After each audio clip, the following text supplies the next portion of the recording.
Top of the morning, good afternoon, and good evening, and welcome to all the coaches. Today is session 4 of the Art and Science of Business Building, September 20th.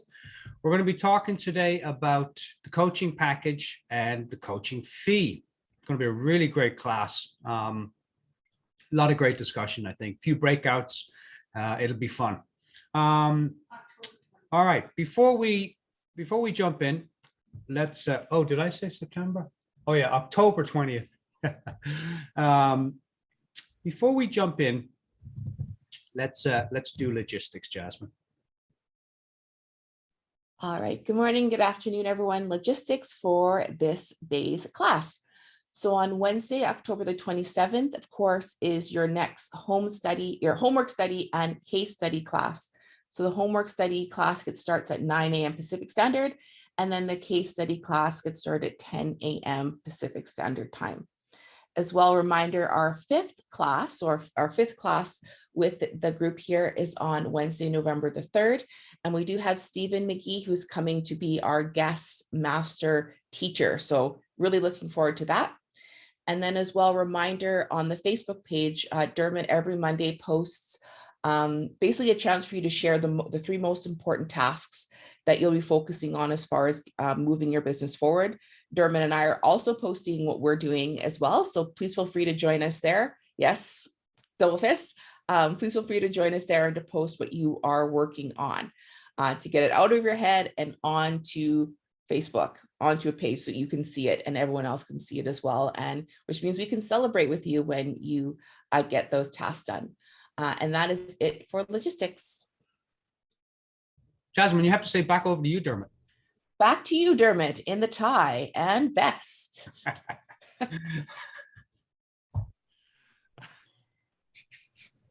All right, we're already getting silly here. It's only 3 minutes into the class. Okay, let's get serious. This is serious business building. Okay, few of the things on my end. Coaching buddies. Any questions? Any challenges, anything at all? You can email me privately if there's a challenge with your coaching buddy. But everybody good with the coaching buddy? Anurag, I heard you say you need to connect, so please do that as soon as possible because we're already into session 4 with Elena. You guys have the contact list, so just use that. You know, as a very simple way to connect. Okay, quick question. I'm always wanting to make the program better. And so when I had a chat with Elena, she mentioned, you know, Dermot, do you send out a reminder every class?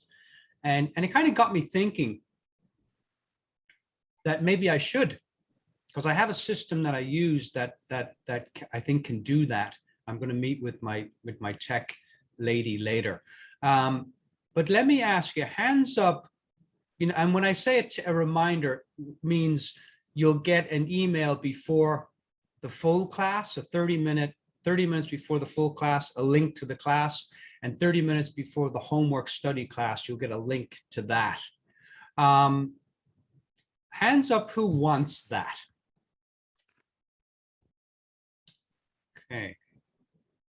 Okay, only 2, 3.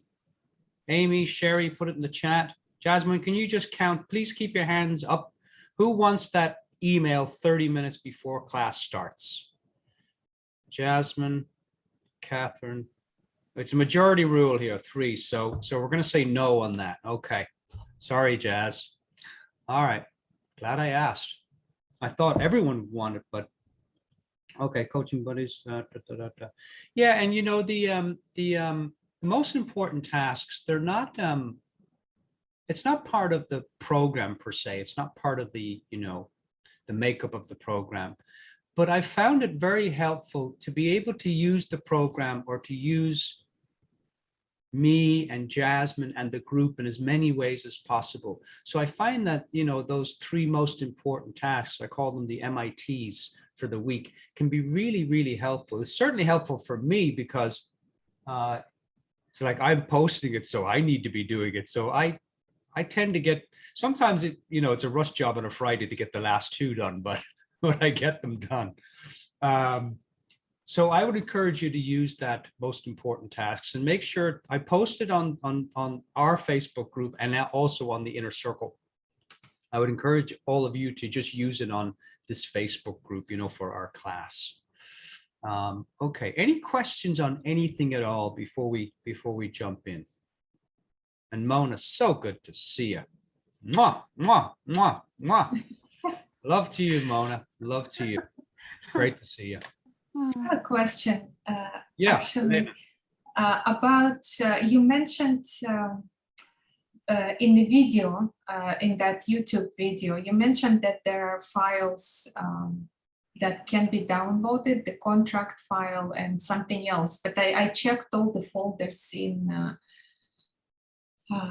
the business building, in that folder where we have access. I just couldn't find it. Mm-hmm.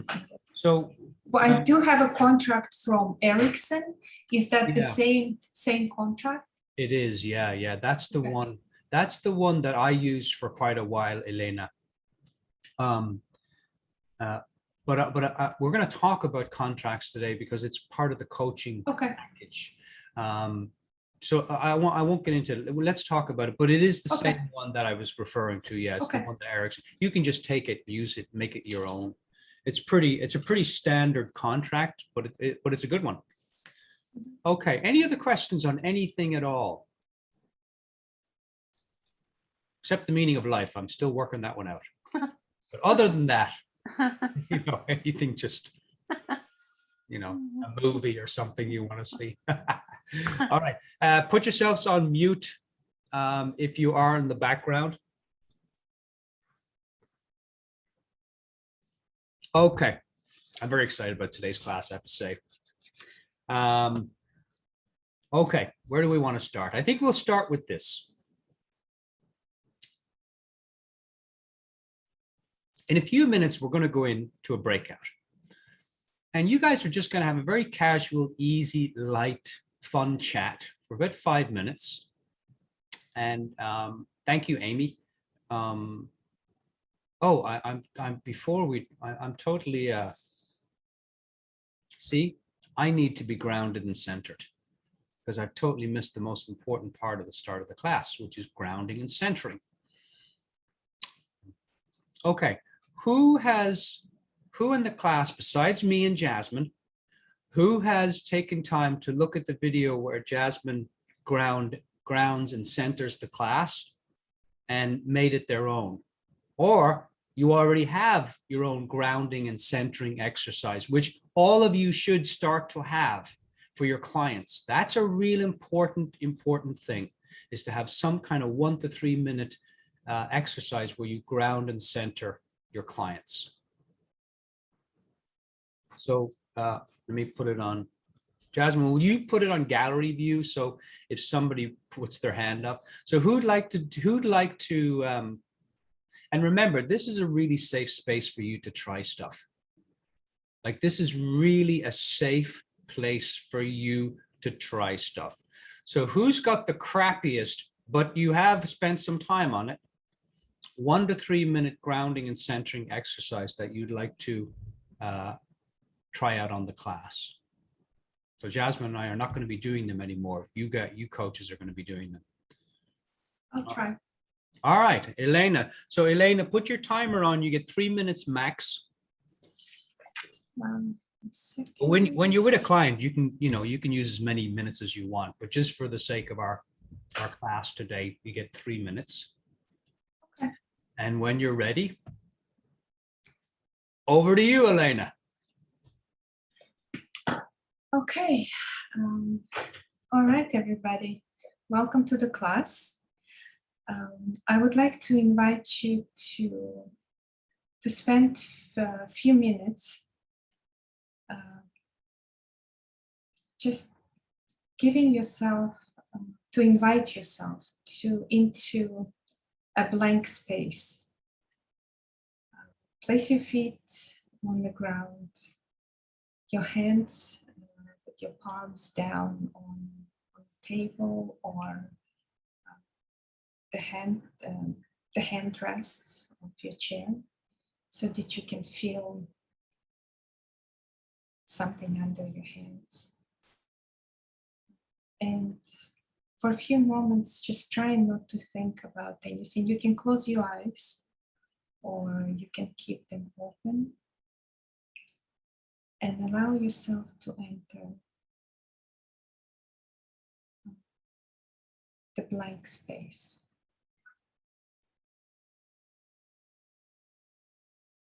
There's nothing there. It's only this beautiful warm light. It's very peaceful.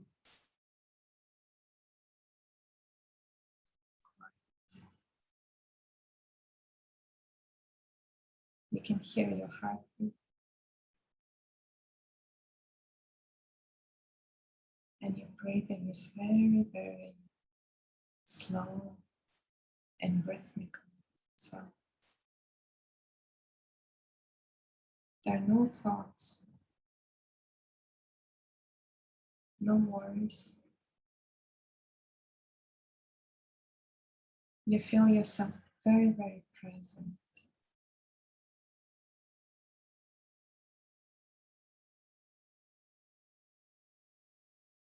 Every single cell in your body.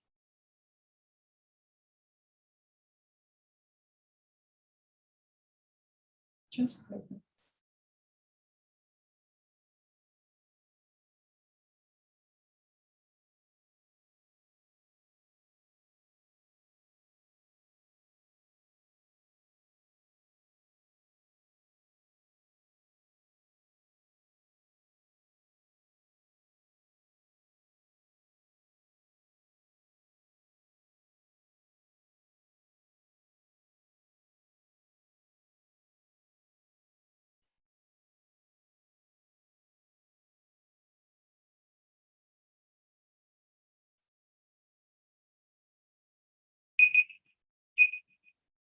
Now you can slowly move your fingers, move your toes. Bring yourself back to where you are. Noisy city or a quiet place somewhere outside of the city. But feel your body moving a little bit. But still being very, very, very, very grounded. Very calm. You can shake a little bit your shoulders. You can move your head side to side. You can smile. You can blink a few times. So, yes. So bring yourself back. Thank you. All right. Elena, are you right-handed? I am. So please take your right hand, Uh-huh. put it over your left shoulder. Well done. Well done. Round of applause, please, for Elena. Thank Well you. done. Well done. All right. So when you're doing a grounding or meditation exercise, coaches, make sure that you know which is which. You know, make sure that it's a meditation where you're just really calming the client down because they got a lot of thinking. And then if you want, you can add the grounding piece. So that was a nice blend there of Elena's little meditation and little grounding. And at the end, make sure never leave the client in that kind of because you won't get the best from the session. So you want to wake them up, like rub your hands together. And then Elena, you'd want to bring your voice back out of that meditation into like, just, so use your, all right. So grab your hands, and so you use your voice to bring the client out of the experience. That makes sense? Yeah, well done, Elena. All right, wonderful. Let's see who's going to do it next week. All right. We're gonna talk about what's unique about you. And why would that be important for business building? Well, because What's unique about you is unique about you and nobody else. 7.5 billion people on the planet. Wait a minute, 7.5 billion and one, just somebody had a baby. And I got to forget about those silly jokes. And so what's unique about you is unique to you. Somebody said, celebrate your freak. Yes, get your freak on. And so we want to look at that because that's a really important part of the puzzle. What's unique about you? You know, I like to do silly things. I have a podcaster.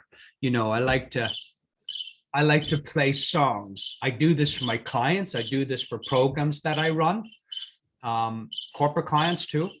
And I do whatever, you know, I love singing, so I bring music in. I love videos, so I bring videos in. I have a puppet, I bring a puppet in.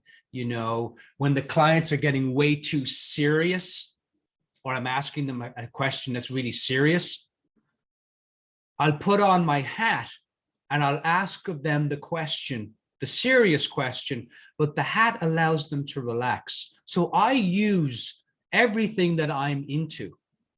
You know, I'm into writing, so I'll share, you know, I'll share some of my, I'm finishing up a book right now. And I'll share my writings with clients.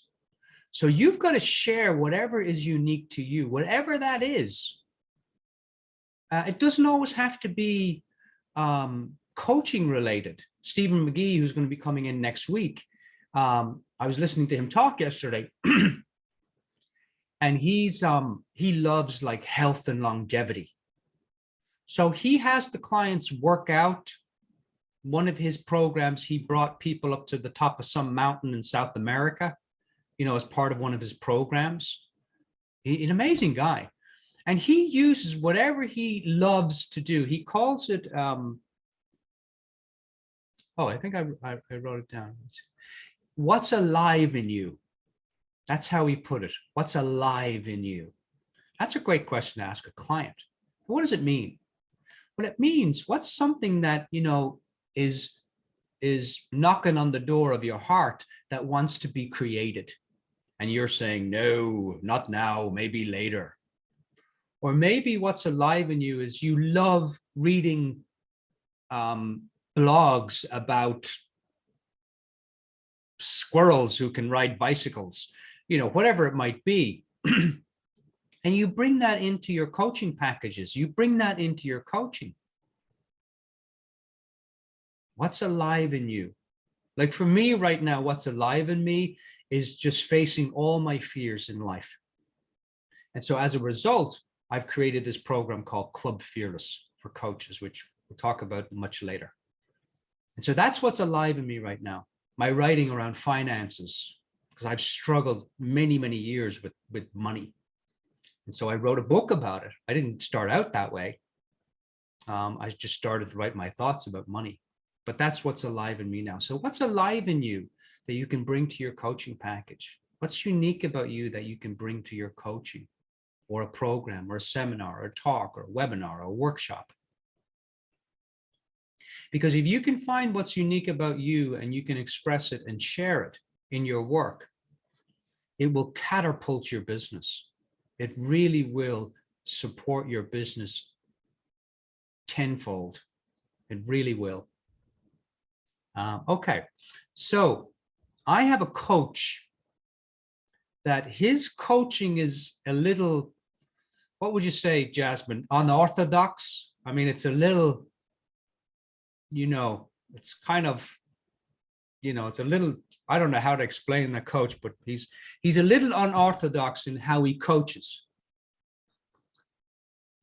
And so I want to share a 2-minute coaching session that he sent to me to show you that your uniqueness in a session, it doesn't have to be big. This coach is kind of quite big. He's quite loud. But you don't have to be that way. You can be whatever you want to be in your sessions. What makes you unique about your coaching? And you don't have to be Tony Robbins right off the bat. You can be you. in your coaching sessions, and you can make an impact on people. And so this coach is just being himself, but you can tell he's making an impact on people. So I'm gonna share that now in just a second. Hang on a second. Okay. All right, I'll give you a second to get my act together here.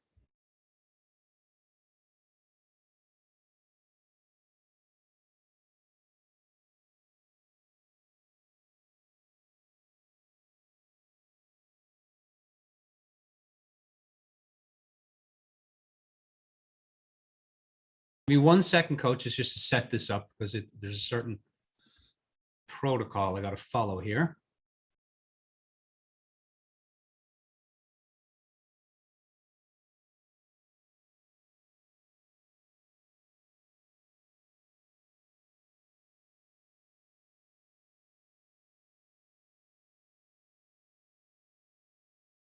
Okay, share screen, portion,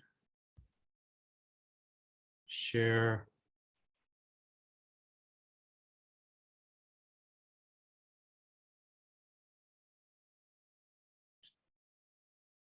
What? Oh yeah, we said it was the, yeah. Okay, not the desktop, Jasmine, right? It's the other one. Okay, here we go. Optimize video for clip, share sound. All right, it might not be perfect, everyone, and you might see some squiggly lines on the right-hand side of the screen. Just ignore that and listen and watch it. This is about 2 minutes. So here we go. Jasmine, if it's totally terrible, please stop me and tell me you can't hear it. Sure will. Okay, here we go.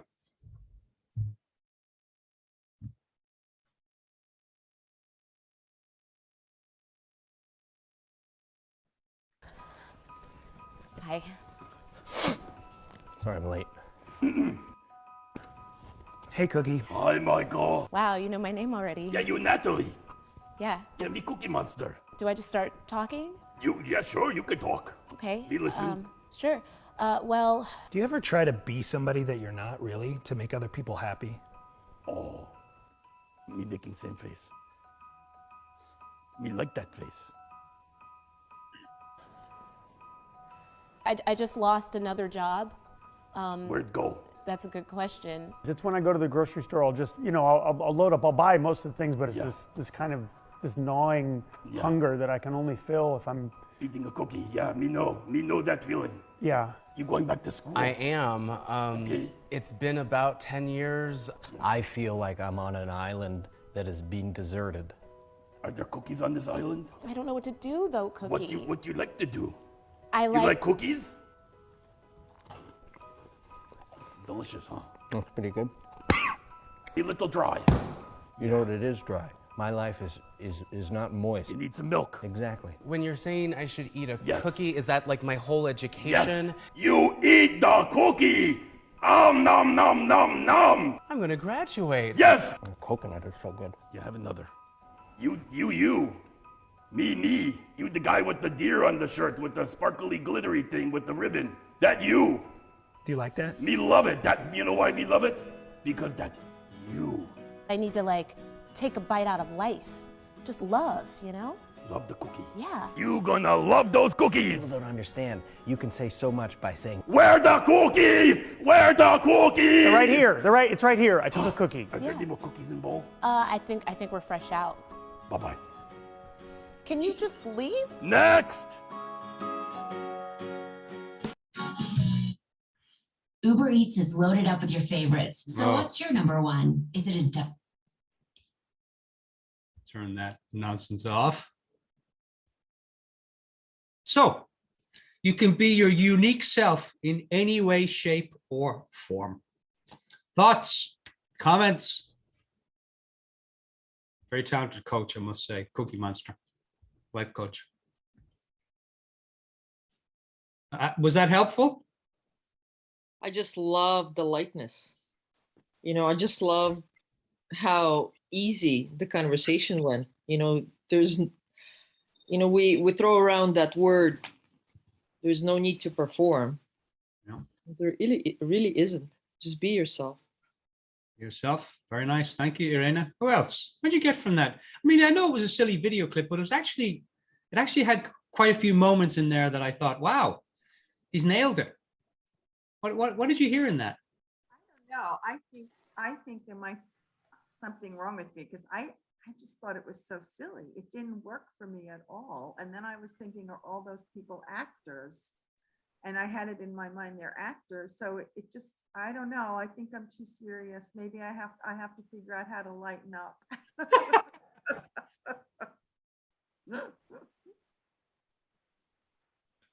Very well said, Catherine. Very well said. I think it just reiterates kind of what you were saying too, that you can put fun into it. They kind of had some stressful situations going on in their life, or what they thought was stressful. And they all could relate to the Cookie Monster. Yeah. Yeah. You know, anytime you watch something, and if you're so in love with it, it's speaking to a value of yours. But the opposite is true also. If you're watching something and it's bumping up against a belief that you have, that's also showing you where to shine the spotlight. Catherine, I really appreciate you being honest about that. I really appreciate that, because that's really, really true for a lot of clients. When clients are telling you things like, I don't like this and I don't like that, they're actually telling you a value that's not being honored in themselves, but they're telling you the opposite, right? So Catherine was like, it was kind of silly. I didn't really get anything from it. And no judgment, Catherine. And so that's bumping up against her value. Now, I don't know if it's fun or joy or whatever it is. Only Catherine knows that. But that's a great example, you know. And if you watch and you go, wow, that was fantastic, it's aligning with your values. And in what way is it aligning? Oh, because I would like to have more fun. I would like to be myself. I would like to be you. Like he says, I'm me and you be you. And the guy's like, it's so, you know, he's saying it so matter-of-factly, but that's really, really one of the things I think that coaches struggle with, is just being themselves. I know I struggled with it for quite a few years. Yeah. Who else? What else? What did you get from that little 2-minute blob? I had something. Yeah, Jazz. Like, eat the cookie. I love that. I want to watch that like every morning. And I wanted to say something about, you know, how we're taught in Erickson to match the tone. That has something to do with hypnosis, I think. But this is, so my coaching is different. I don't match the tone. Sometimes I bring so much enthusiasm and it just like catches on. And they're like, yeah. And it's so cool because that's who I am. And I love that. I love the Cookie Monster. Eat the cookie. Now that for Jazz means energy, right? That's what when you mean eat the cookie, you mean bringing that energy to the session. Yeah. See, something in there will metaphorically or value-wise will connect with you. Ella.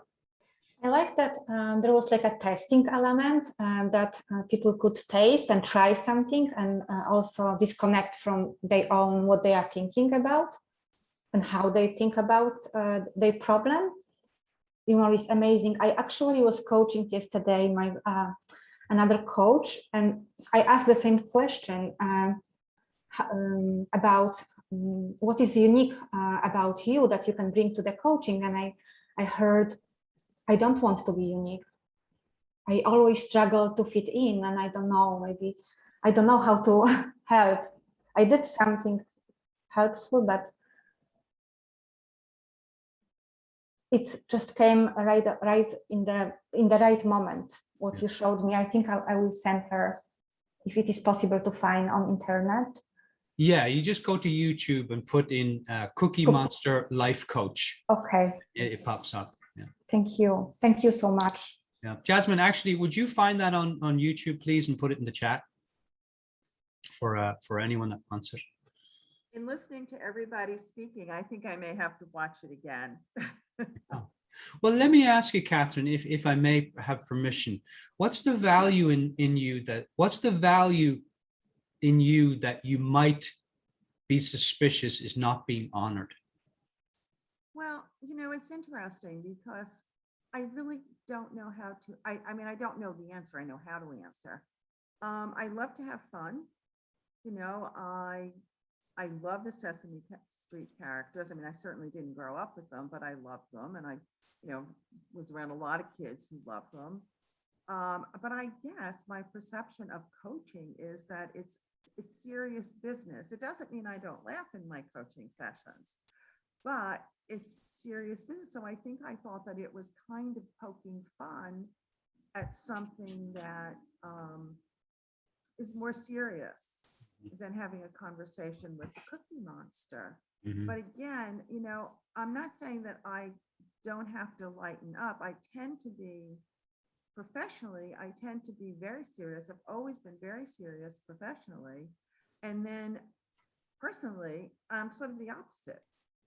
I love to joke. I love to, I love to dance. I love to be, a little crazy at times. But I've always been two people, so to speak, or two parts of a personality. I'm always one person. And the professional side has always been quite serious. And I don't know, I was in a serious business. I had to be serious. And I think that certainly I carry it over into coaching, but it doesn't mean, as I said, that we don't laugh in the coaching sessions. I just thought that was so silly, but it makes me think that I have to watch it again because other people got things out of it. So for me, it was poking fun at the process, and that I think I didn't like. Yeah, cool. Thank you, Catherine. I appreciate you being honest here. Good place to do that. All right. Anyone else before we move on? Say, Dermot, I wanted to say a couple of things here. Catherine, don't feel alone. Actually, when we started watching this video, I said, what the hell is this? Seriously. And so I think my honest reaction to this would be, I'll have to be steered into this place. Once, the relationship is there where, there's a lot of trust, then I would feel comfortable with this approach. Well, either as a ongoing approach, or maybe when I was getting really too serious, which I often tend to be, then, giving me a jolt to get me out of that. So I really liked some of the things what he was doing, but my initial and still a persistent reaction is, well, not intuitively accepting, but can be steered into that place. Beautiful. Thank you, Anurag. Anyone else? Going once, going twice. I've always been told that I have a very light energy, but that seems to have disappeared over time. And this video was a reminder that, it is still inside and I can bring it out and I must use that. Well, here is Masha. I was thinking about ICF competencies. How does this, life coach shows ICF competencies? That's all that I'm going to say. I don't know. We should call the ICF and find that out. If I could just say, it's so funny that Masha and I are partners in this class. I was going there, the same thing too. I was kind of analyzing, I was taking the Cookie Monster seriously and going, some of these were right and some of these were like, no, making it about him and not about the client or about them. I don't know whether the Cookie Monster is male or female. Anyway, but that said, also something that Catherine said, I was thinking about this also.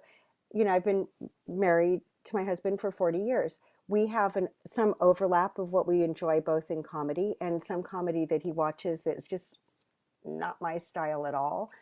He could watch Mr. Bean for like days on end, marathon. It's, I can take a couple minutes. But we also have a lot of overlap. And I think comedy really is that way, and how we bring levity to our experiences. And circling back to where you started with this, Dermot, which is that we have to bring ourselves. And so, like we can all bring, but I think the message is important, which is to bring our lighter side to our coaching, whatever that might be, and make it accessible for our clients. So, yeah. Thank you.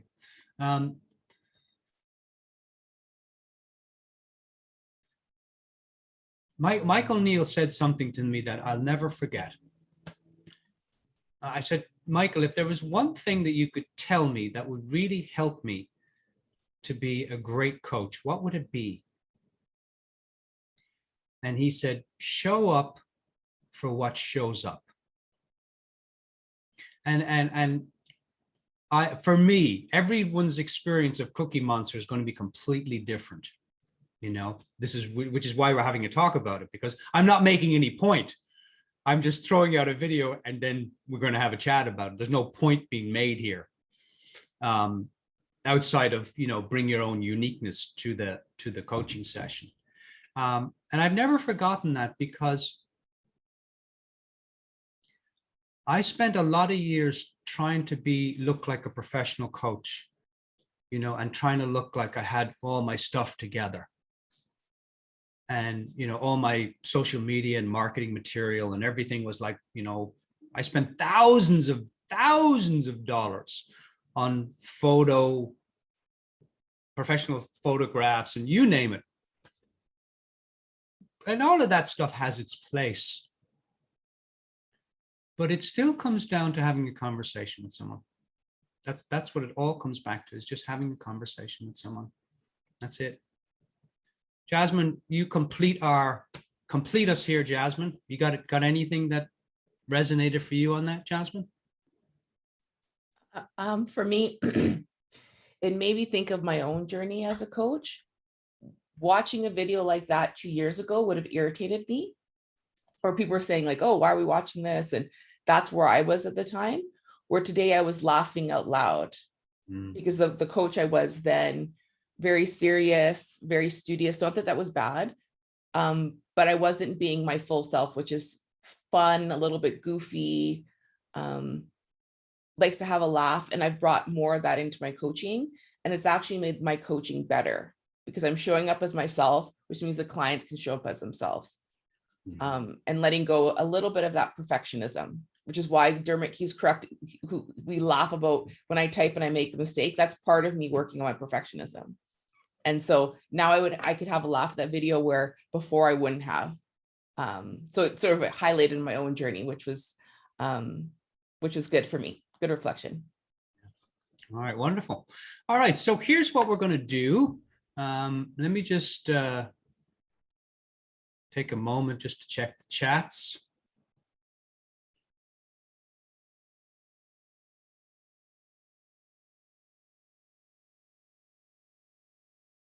Wow, I did not know that, Jazz. You worked in prisons. Wow, that's amazing.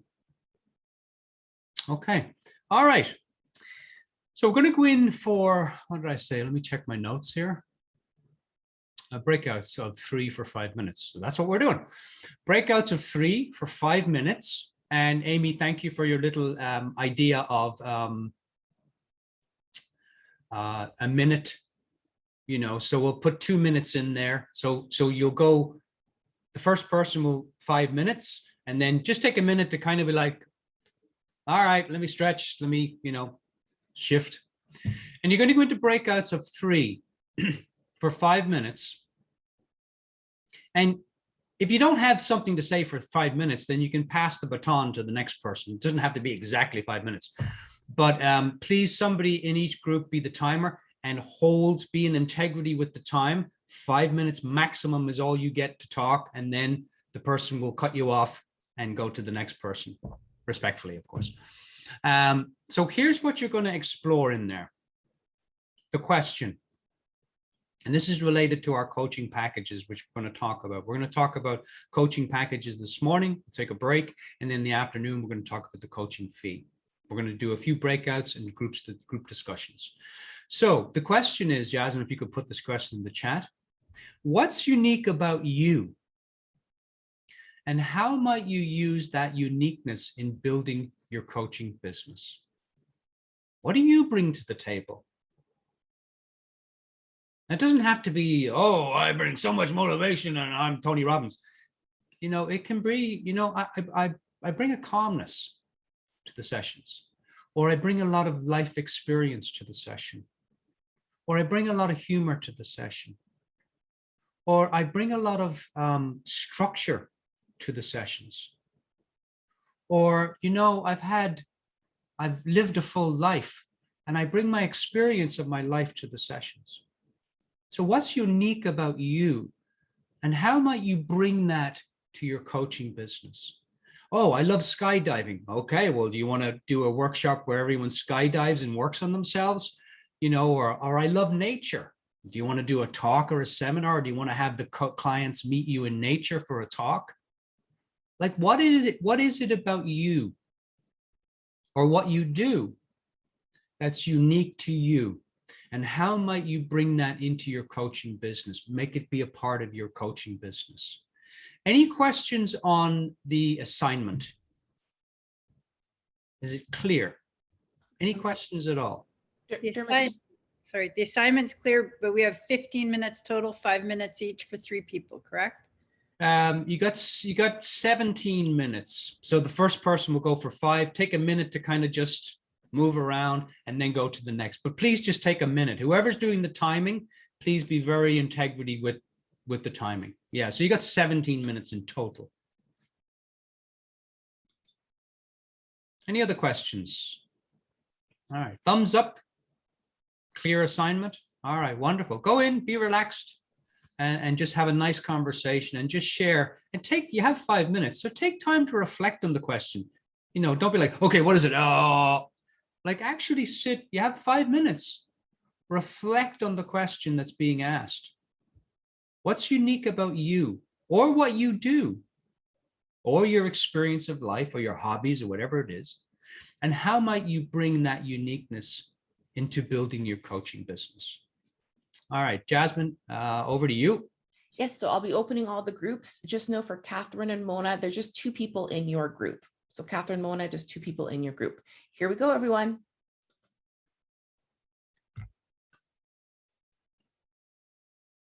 All right, we are back after the breakouts. We had a little breakout talking about what's unique about you and how can you bring that into your business.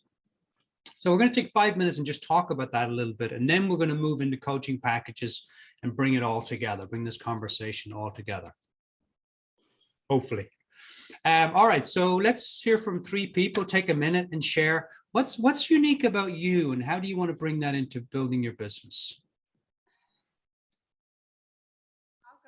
Catherine, go ahead.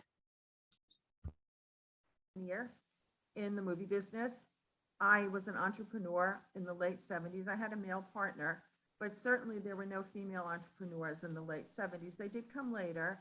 And basically my partner and I invented, if you will, the marketing paradigm for the movie industry. And I worked as a young woman and then as a not so young woman in a very tough male dominated business. And because I am entrepreneurial, I know how to create a vision and how to realize that vision. And I think that when people come to coaching, that's part of what they're looking about, is how to actualize what they really want to do. And I think I bring that to my coaching. Beautiful. Put in the chat, please.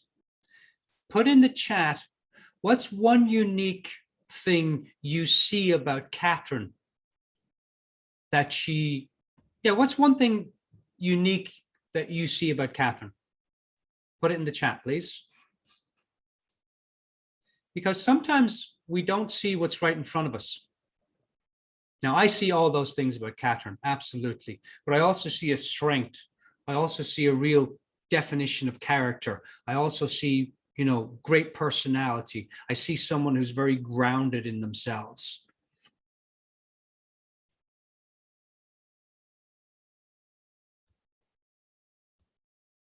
All right, Catherine, would you mind reading those out, please? Creative, dedicated, instantly trustworthy, kind and caring, reflective, honest, attentive, inner strength, ability to laugh, straightforward and open-minded. And I did pay Dermot to say all those things about me, just so that you know. Now, are any of those surprising to you, Catherine? Or would you be, we're not being ego here, but are any of those surprising to you, or just like, yeah, I feel that? I mean, I do feel all of that. I Yeah. really do. One of the Beautiful. things that's surprising, but it's not that I don't possess it, but that I'm kind and caring comes across in this environment.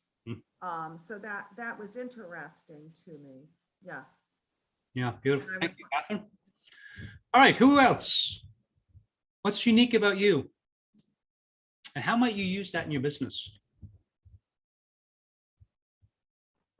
Dermot, I just had the craziest session with Idina and Kim. Okay,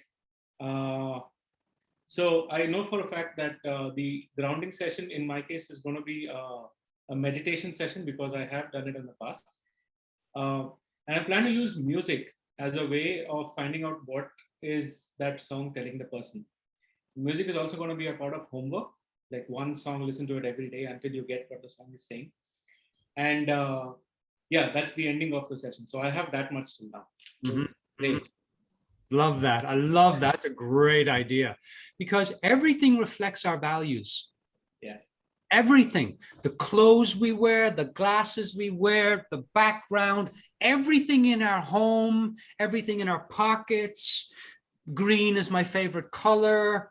Everything that you own and have reflects your values. And what are values? Values are things that come from the heart. You know? Yeah. If it didn't reflect your value, it wouldn't be in your home. You know, did somebody ever give you something and then you're like, I don't want to tell them I don't like it, so I'll just hide it somewhere. Like, has anyone ever had that? Doesn't reflect your values. Everything reflects your values.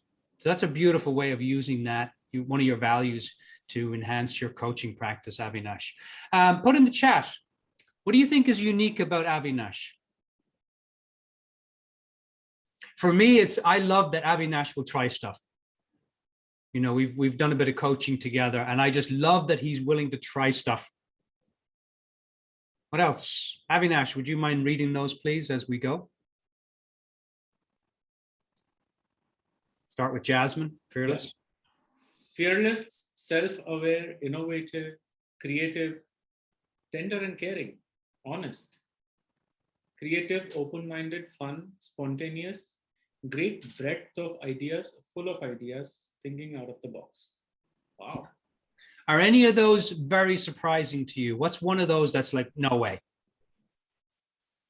If fearless. Fearless.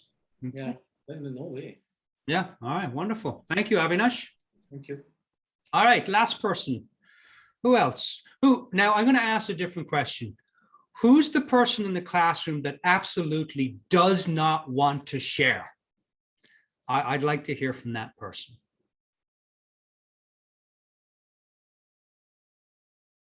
Because this class is about stretching too a little bit. Not jumping out of your comfort zone, but leaning against it. So who doesn't want to share? That's the person that's the coach I'd like to hear from.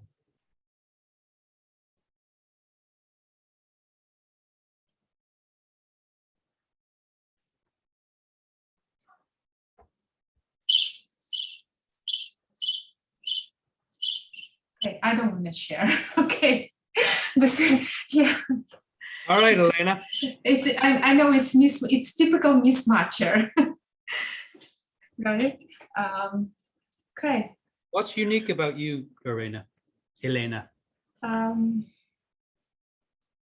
am me. We're just at the end of our 15 minutes. We were talking about the question, what's alive in you? And I said it's such a simple question. It's I am alive in me. And as long as I can bring that aliveness and being alive, being present, being very congruent into the session, that would be my unique signature, actually. Yeah. Now, how do you see that aliveness being expressed in your business? How might that be expressed in form?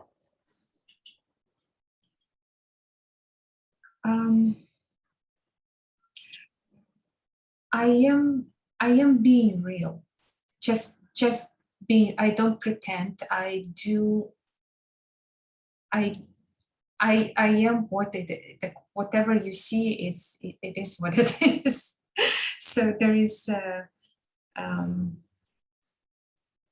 I so much accept myself for who I am that I extend that courtesy to everyone else, and that breaks the ice, and changes the whole dynamic, and allows people to really be themselves. So if I am to make mistake during coaching sessions, so be it. But I will make sure that I am real me during the sessions. Okay, thank you, Elena. I have a follow-up question, but first, put in the chat box, please. What do you see as unique about Elena? Don't look at the chat box, Elena. Please don't look at the chat box, if you don't mind, because I'm going to ask you a question here. This is just some fun. All right, please, what do you see as unique about Elena? And you might think, oh, she's pretty new to class, I don't really know her. Trust me, people's values and what they believe are expressed in the first 30 seconds of meeting them. You'll have an idea, you'll have an intuitive sense of what that is. The more you coach, the more you will notice that. You'll notice who you're speaking to. Okay, all right, now don't look at the chat box, Elena. Elena, what's one thing that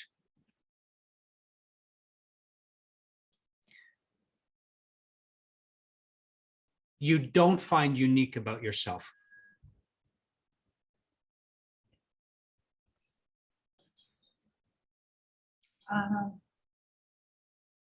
General, being a female coach. No, that's too general. Okay. So give me something more specific. What's something you don't find unique about yourself? Like, I'm not.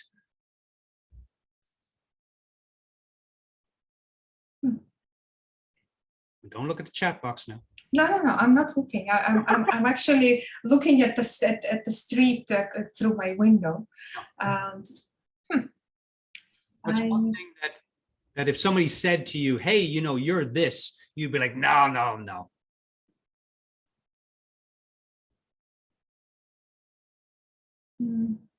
I don't know. I don't know what to say.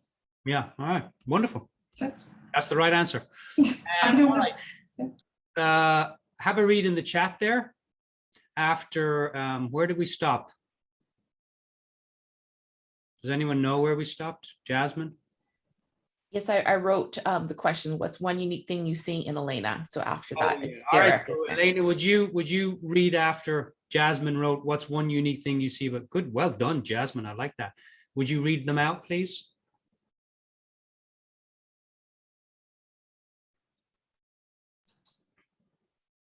Trusting, brave, authentic and easy to open up to, curious, outgoing, self-assured, warm and authentic, pursuing clarity, vibrant, introspective and interested in others, truly knows herself, authenticity, brave, energetic. Now, I was watching your responses on those, and none of those felt like they were way out of place. Is that fair to say? True. Yeah, but I'm surprised how everyone. First of all, thank you for the feedback, and how, because I am new to the group, I don't really participate in homework study groups. I only show up for classes, but this is quite true about me. And as you said, the values, I don't know. I'm surprised. Yeah, wonderful. Beautiful. Thank you, Elena. All right. anything else on that part before we jump into the coaching package? We're going to have a conversation around the coaching packages. And then what we're going to do is we're going to create a whiteboard. So Jasmine, we're going to create a whiteboard. And we're going to list all the things that you could put in your coaching package. Because I'm not here to tell you, Jasmine and I are not here to tell you, this is how you do a coaching package. And this is what you should have in it. We're just giving you information and saying, look, this is how we've done it. This is how we've learned it. These are some of the things that work. But again, you have to create the coaching package. There's two ways. You create it based on what you want to share with the client, or you create the coaching package based on what the client needs. And I think a form of the two is the best way to do that, you know? So we're going to create a whiteboard on that. Anything else before we complete and have your permission to move on to the coaching package? Anything else that you want to share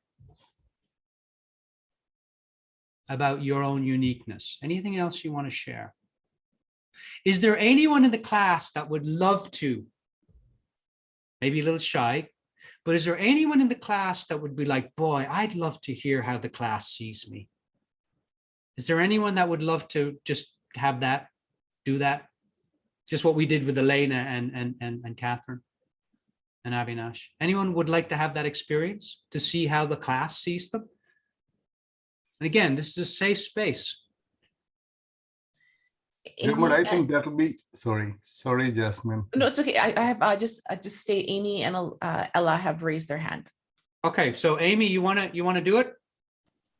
Sure. Okay. All right. Amy's. Did you see Amy brace herself there? Did anyone catch that? What's that about, Amy? Why were you bracing yourself there? Don't think about it. Nervous, just nervous. Just nervous. Okay. All right. Wonderful. Hoping not to get anything bad, right? No, I know I won't. You might. I won't from You this. might, Amy. You might. Okay. Okay. Yes. Let's keep it open, right? Just pushing your button there. All right. So, what do you think is what do you see as unique about Amy? Put it in the chat box. And will you put the question in, Jasmine, so we know then where to start from? Which is a great idea, by the way.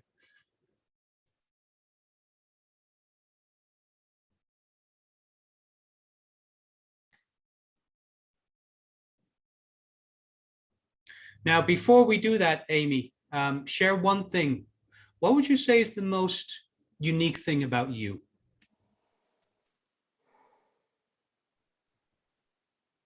See, again, like Elena said, I don't think it's unique, but really caring about other people.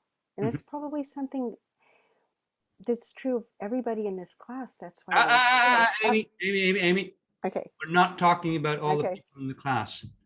We're talking about Amy Zins right now. Okay. Now, did you notice that, class? Shift the energy, shift the attention off of me onto something else. That was a very nice way of doing that. You want to notice that when your clients do that and say, nope, that's not going to happen today. And bring it back. So Amy, let's forget about the word unique and just what's something you love about yourself? So you care for people. What else? One more thing. That I'm open-minded, that I really like to, I actually really like getting to know people and listening to people who are very different from me. Mm-hmm. Beautiful. All right. Understanding what makes them think the way they do. Great qualities for a coach. All right, Amy, let's have you read out the ones in the chat box, starting with the question there that Jasmine posted. Okay.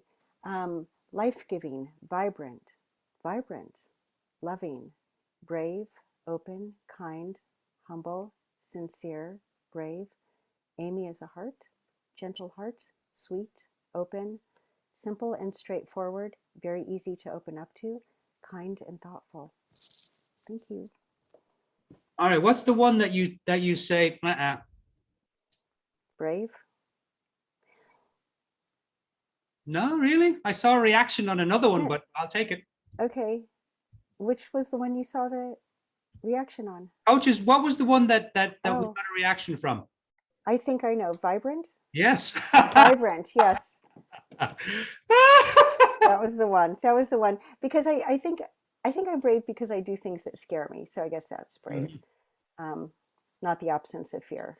Yeah, But beautiful. Thank you, Amy. Yeah, and that's just thank good you to know guys. your reaction about something like Vibrant. People see that in you, but we don't see it in ourselves. Now, that's not you don't have to go off and now work on being vibrant. It's just something to notice. Those are a great exercise in just noticing what connects with the client and what doesn't.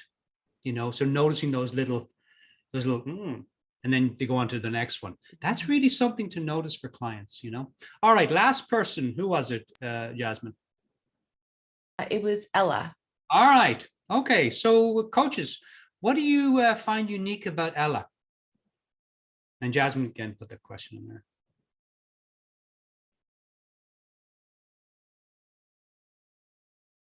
And Ella, don't look at the chat box.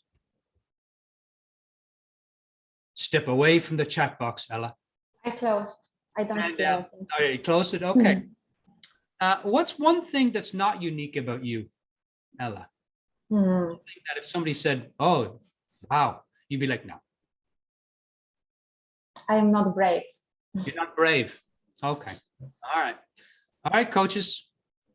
Now don't look in the chat box yet, Ella. Now somebody don't put in brave if you don't, you know, I have to time this thing really well. Okay, complete. All right, Ella, have a look at the chat box there. And read them out, please. Okay, 1 second. Caring of her community, creative, generous, artistic, intelligent, creative, focused, clear, and determined. Focused, clear, smart, full of wonders. Ask questions, is a curious explorer. And cautious, creative, artistic, kind, creative, artistic, curious, intelligent, caring.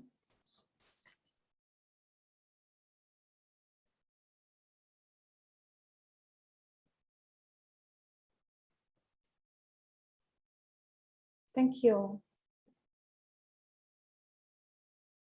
You are welcome, Ella. All right, beautiful. Now, did you see Ella took a moment to take that in? That really connected with her? You notice that? That's a good thing to notice. What connects with the client? What really touches the client? It's a good thing to notice. All right, let's take a 5-minute break here because we're going to have our lunch break a little later. Can I just interject for a quick second? I thought that right before Jasmine called on me, Aranag I heard his voice come through, and I didn't want Aranag to get skipped over if he was wanting to do this also. There's that caring for people, huh? Did you see it expressed? Very nice. Anurag. Oh, I was just going to say that I think probably at some point in time, everyone will benefit from this. Yeah. We don't have to do it right now, but I think at some point, that'll be great. Yeah. Okay, Jasmine, we'll do it each class just for a bit of fun. Will you keep a tab on who has already gone? And we'll do a few people every class. Thank you, Anurag. That's a great idea. Sure will. Yeah. All right. And thank you, Amy. All right. Let's take a 5-minute break because we're going to shift gears now into talking about the coaching package. So if you have notes or different things that you gleaned from the homework, and please, if you're not doing the homework, you're wasting a lot of your money and your time. And I mean that respectfully.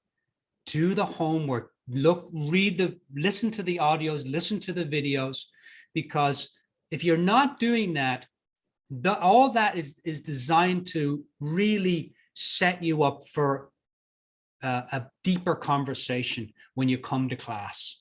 So I would encourage you, if the homework is not your thing, do your best to make some time. You know, it's an hour, every 2 weeks.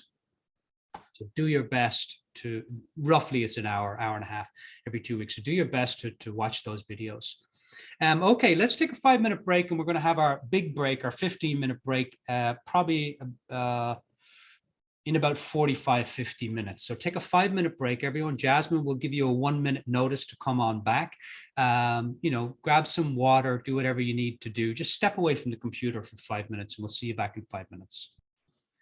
We are back after a short break, and we're going to create a whiteboard and talk about the coaching package.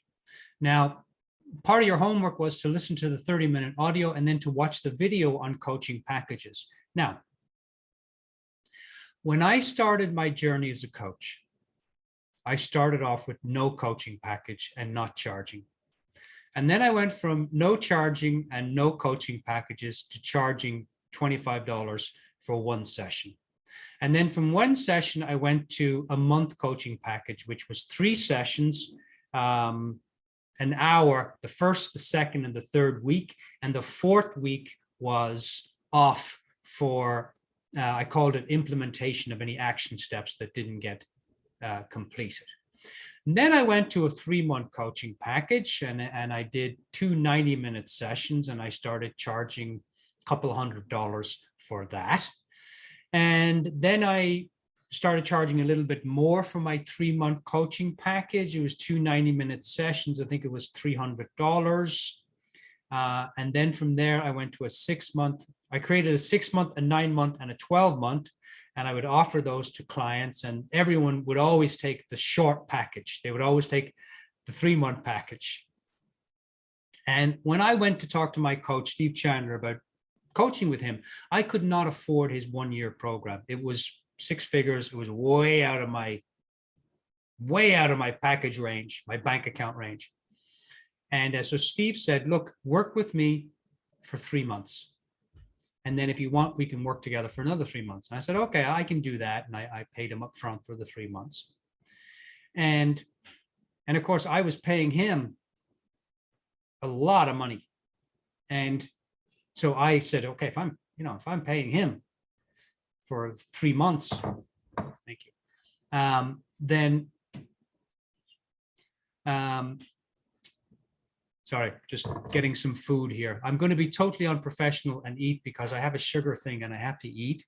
So I do apologize. I'll try and not stuff my face while I'm talking. And then I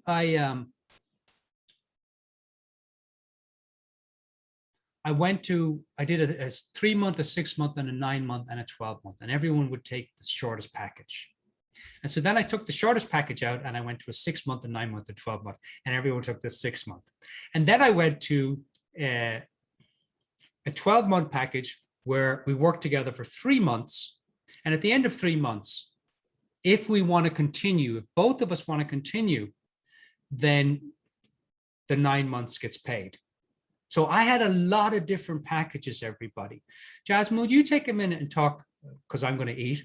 Will you take a minute and talk about your coaching package? Like what's been the journey for you of your coaching packages? So for me, my first coaching packages were very static.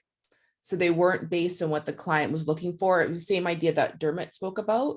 So I had like I think I had a 1 month, a 3 month, I had 2 packages, a 1 month and a 3-month package. At the beginning, I was so nervous to talk about the 3-month package because I couldn't imagine working with someone for 3 months that I only spoke about my 1-month package. And that was, so it was 4 sessions, 1 hour each is where I started. And once I took the class, the Art and Sciences Business Building, I extended that. And over that journey, I've become more focused on offering a package that's reflective of where the client is at. So what they need in the moment. For example, I used to offer 15-minute laser sessions, and I suggested that to one of my clients and we worked together for some time. And she said, I don't think I would use those. And I said, okay, perfect. So what would you use instead? And so we spoke about tailoring the package so that it fit what she wanted to create and what she needed and what she wanted to do. For example, she really liked, and so instead of doing the 15-minute laser sessions, I would record meditations for her. She really was visual and really loved meditations. So I would take content from our work together and create a meditation for her that she could use throughout the week and past our working together. So she really loved those. So I would record those especially for her. I put a little music in the background. I had fun with them and created a meditation using her name and the situation she was dealing with to help to support her. So that's one example of really tailoring my coaching package to be reflective of what she needed. Other clients wouldn't enjoy that, so I wouldn't do that for them.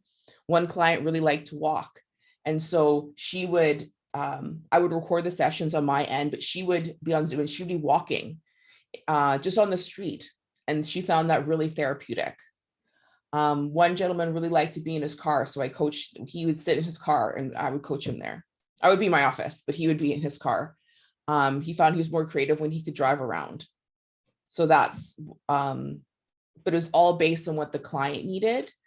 And if I could provide that, if it's something, like if someone wanted me to scale a mountain with them, like, to rock climb, I wouldn't offer that to them because that's not my skill set.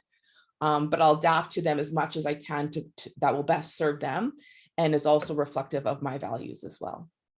So hopefully that is helpful. Love that, Jasmine. I didn't know that about you, that you created meditations for your client. Wow, that's fantastic, Jasmine. That's really fantastic. Wow, what a great way to be of service. Wow. Okay. Jasmine, let's pull up the whiteboard and we're going to talk about the coaching package. Now, again, there's no right or wrong way to do the coaching package, but what we are going to talk about is, and again, I don't think, Jasmine, can we see everybody? Can you see everybody? They raise their hand. I can't. I just have just a few here, but if they raise their hand using the Zoom feature, I'll be able to see them. Yeah. Okay. So you have two options. You can raise your hand using the Zoom feature, or you can take yourself off mute, say your name, and you can add to the whiteboard. So whichever one works. Okay. So coaching packages. I would invite you to think about your coaching packages in two ways. What do you want to offer structurally, content, process? In other words, what do you want to offer a client? Do you want to offer a 3-month, a 6-month, 12-month? What do you want to offer a client? And the second question then is, what does the client need? Now, give you an example.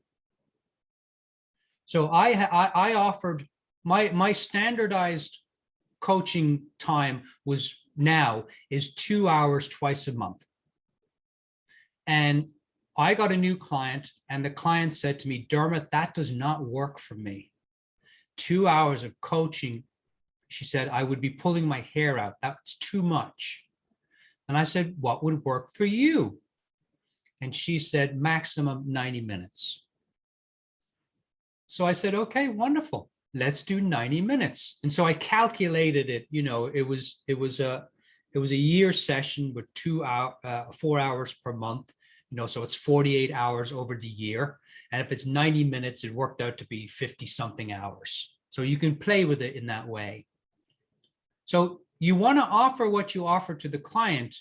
And that could sound like, here's how I work. I work with clients for 3 months minimum, and you go from there. Okay. Okay.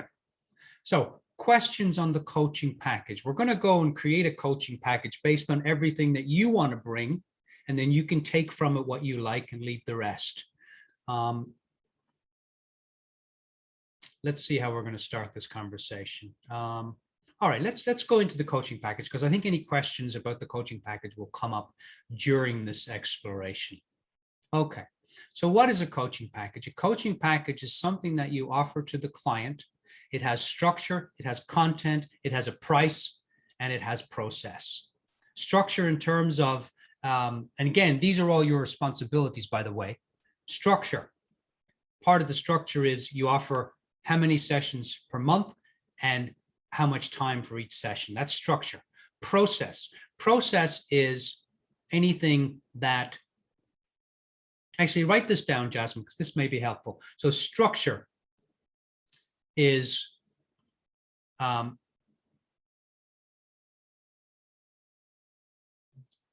times and days of coaching sessions, start time, end time. That's structure. Zoom. How are you gonna structure the conversation? You're going to use Zoom as a way to structure the conversation. And then you look at process. Process means you're responsible for the process. So it's coaching. And maybe it's solution-focused coaching, or it's transformational coaching, or it's women's coaching, or men's coaching, or executive coaching.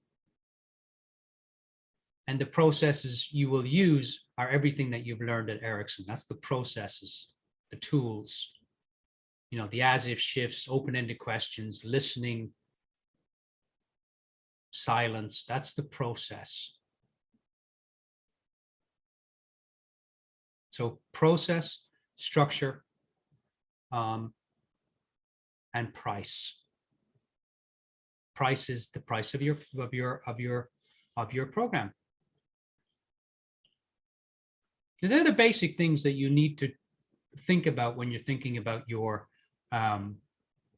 coaching package. What kind of structure is this? So structure, again, days and times, and also length of, so structure is also length of contract. So do you offer a 3-month, a 6-month, or do you not offer anything at all? And you just talk to the client and you find out what the client needs. The client may say, well, there's only one thing I want to work on, Dermot, and that's my relationship with my son. That's the only thing I want to use for coaching. And you might ask the client, well, you know, in coaching, I work on the whole person. I work on, you know, fun, adventure, career, finances, relationships, professional. You know, would you like to work on some of those things? Oh, no, I just want to work on my relationship with my son. That's the only thing I'm interested in. Okay, so that's not going to be a 12-month contract. That might be a 3-month contract. So you've got to decide what's the minimum contract you want to put that up there, Jasmine. What's the minimum contract? Yeah, minimum length of contract. Very nice. You want to offer. Now, coaches, I would encourage you. This is not a demand, but I would encourage you to start with a 3-month session, because you're all quite new, but you're in a program that's really teaching you to be a professional coach.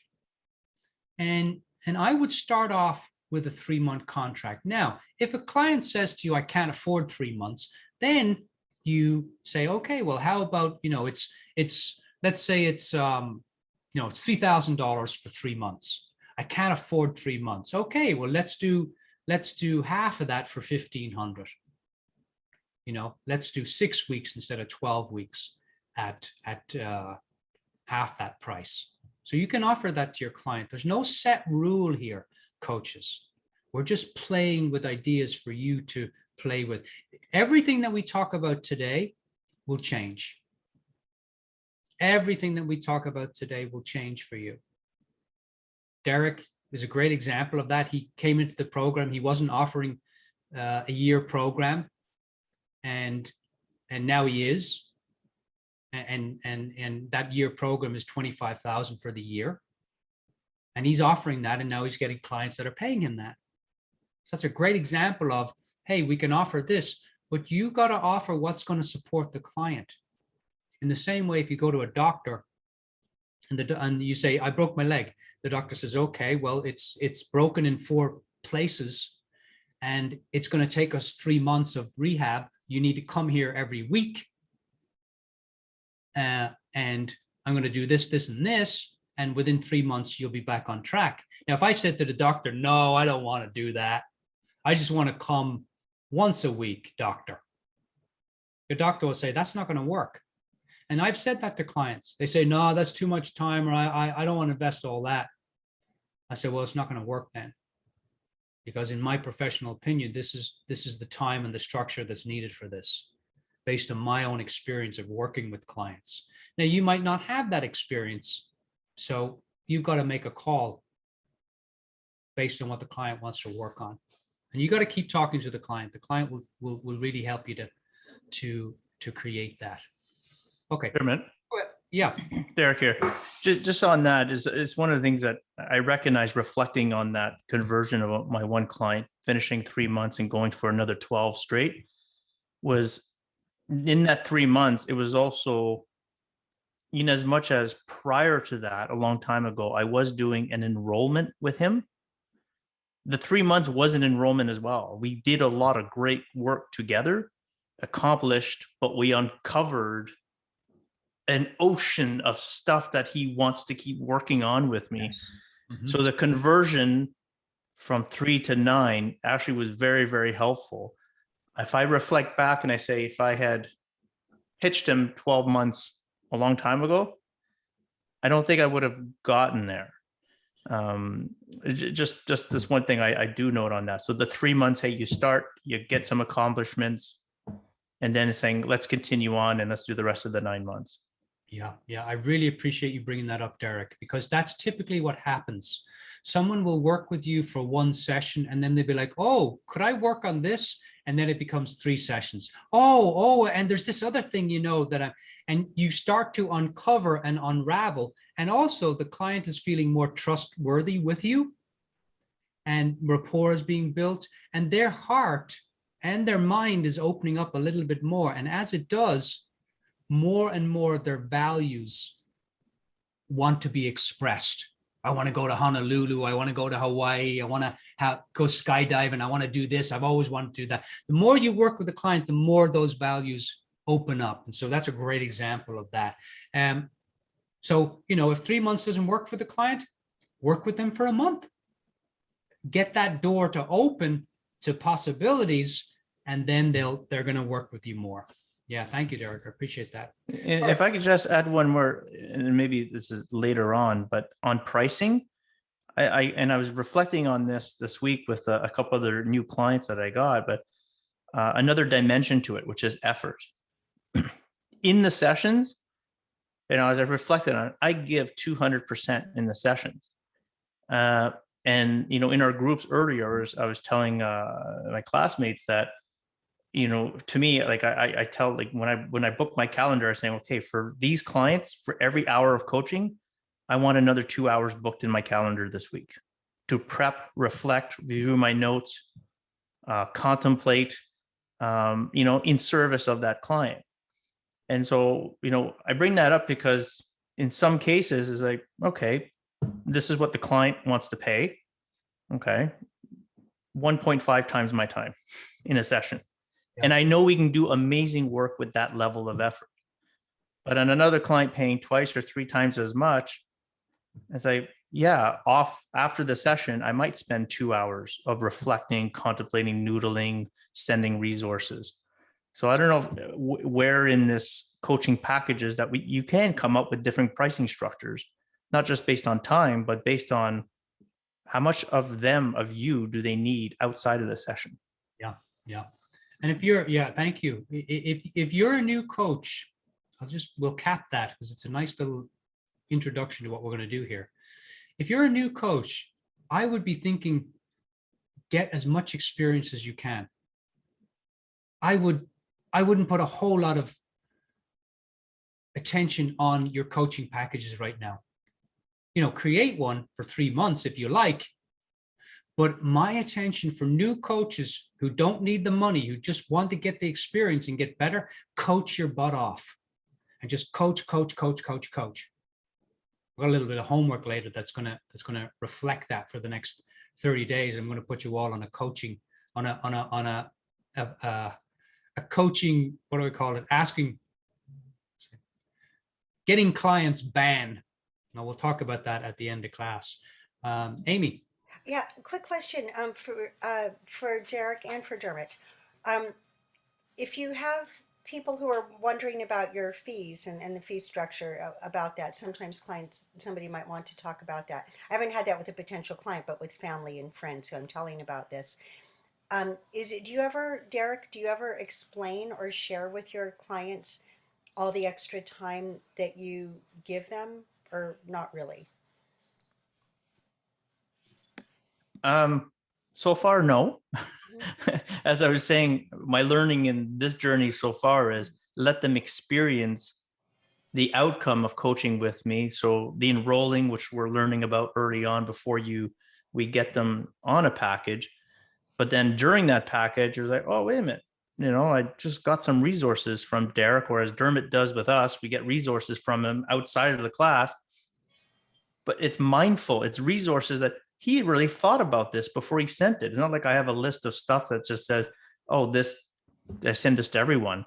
And once they see that, I think they really know that you're in the background thinking about them.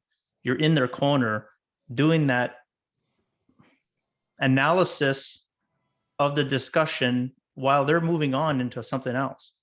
And I think that's, so short answer is no, I don't explain it. I let them experience it.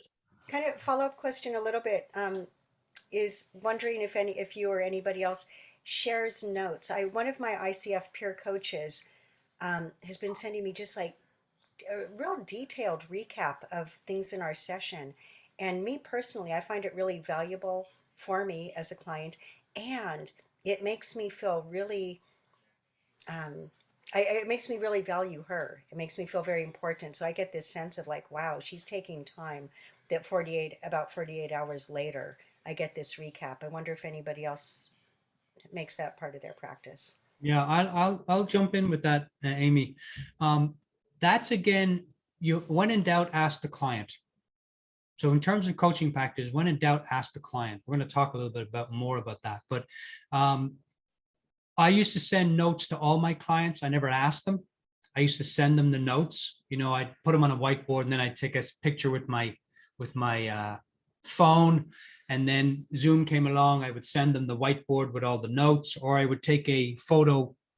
I would scan the notes that I have here, and I would send them to them. And then I started asking clients, please be honest with me. Do you read the notes? And most of my clients said no. And so what I started doing was having the homework, the contract, be part of listen to the audio. And in listening to the audio, see, when you're sharing your notes, they're your interpretations, they're your experience of the session. You want the client to have their own experience, not based on your notes. So I tell the client, as part of the agreement, they must listen to the session with a cup of tea in a relaxed environment and take their own notes. And I tell the client during the session, don't take any notes. If there's something that jumps out at you, say, Dermot, zip the lip, pause the recording. I want to write this down. And then the client will write it down. And I make that be part of the agreement. Yeah. So we're going to complete there because I want to jump in here. If you have any other notes for Amy, please put them in the chat box. Thank you, Amy. Great little question. Okay, so coaching packages. What do you want to have in your coaching package? What are the standard things that you need to have in your coaching packages? Coaches, what are the standard things first? And then we'll go to the out-of-box things. What's the standard things you need to have in your coaching package? Will you put that up there, Jasmine? Standard things in your coaching package, and then we'll make a little list. What are the standard things you need to have in your coaching package? And if you have not watched that video for the homework where I outlined 3 different coaching packages, I would highly encourage you to do that, because I visually show you what the packages look like. We're not going to do that today because I've already shown it to you. So standard things in a coaching package, what are they? You can put your hand up, take yourself off mute, wave. What are standard things you need to have in a coaching package? Hi, it's Gary here. One of the things that pops into my mind, it's a small thing, but a structural thing, is an agreement that both of us will be there on time, show up on time. And this is a schedule that we agree ahead of time, for the next 3 weeks or whatever. This is our meeting times and lengths. So just that basic agreement of honoring each other and honoring the structure. And someone might be 10 minutes late, but after that, it's considered over, like, whatever, that kind of structure. Okay. And I'm just making a note here. We're not going to do it now, but we will do it if there's time today or in the next class. We'll talk about just the agreements. So there's agreements that you create with a client in the first session. We talked a little bit about it before, but I think it bears exploring a little bit more. We haven't done that, Jasmine, have we? Gone into detail about what agreements you could make with a client? No, we haven't. Okay, so we'll do that. Because Gary's bringing it up now, but there's a lot more to say about that. Okay, yeah. So coaching package could be showing up on time. The length of what? Derek or Gary? Well, the length of the session. So are we going to be for an hour or an hour and a half or 2 hours, or maybe a 72-hour session, whatever? Yeah, very, very important. So length of the sessions. Okay, what else? Let's hear from everybody. I'd like to hear one thing from everybody. I think that cancellation policy is important. Yes, very important, Catherine. Catherine, you could probably teach a whole class on that, right? We might have you do that. Cancellation policy, yeah.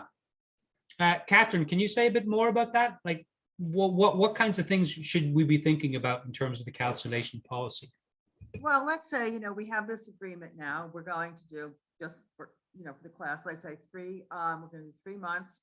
We have our days set, we have our time set, and client calls 5 minutes before and says, I'm not showing up, whatever.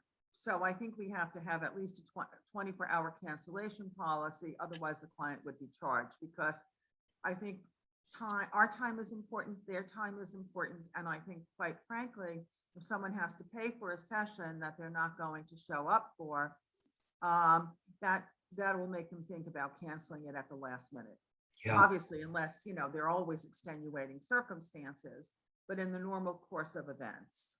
Yeah, yeah. And I've written a note here, everyone. We're going to talk a little bit more about that too. So we'll talk about agreements and we'll talk about the cancellation policy, because that's really important. Now, again, it's another reason why we charge for coaching right off the bat, even if it's $5 or $10, because when you charging for something, if I go to the coffee shop every day and the guy says, oh, it's free, have a free coffee, at some point to be kind of like, yeah, I can go here, I can go get a free coffee whenever I want. And you start to devalue the free coffee. But when you go and you pay money for a coffee, you value it. You're more invested.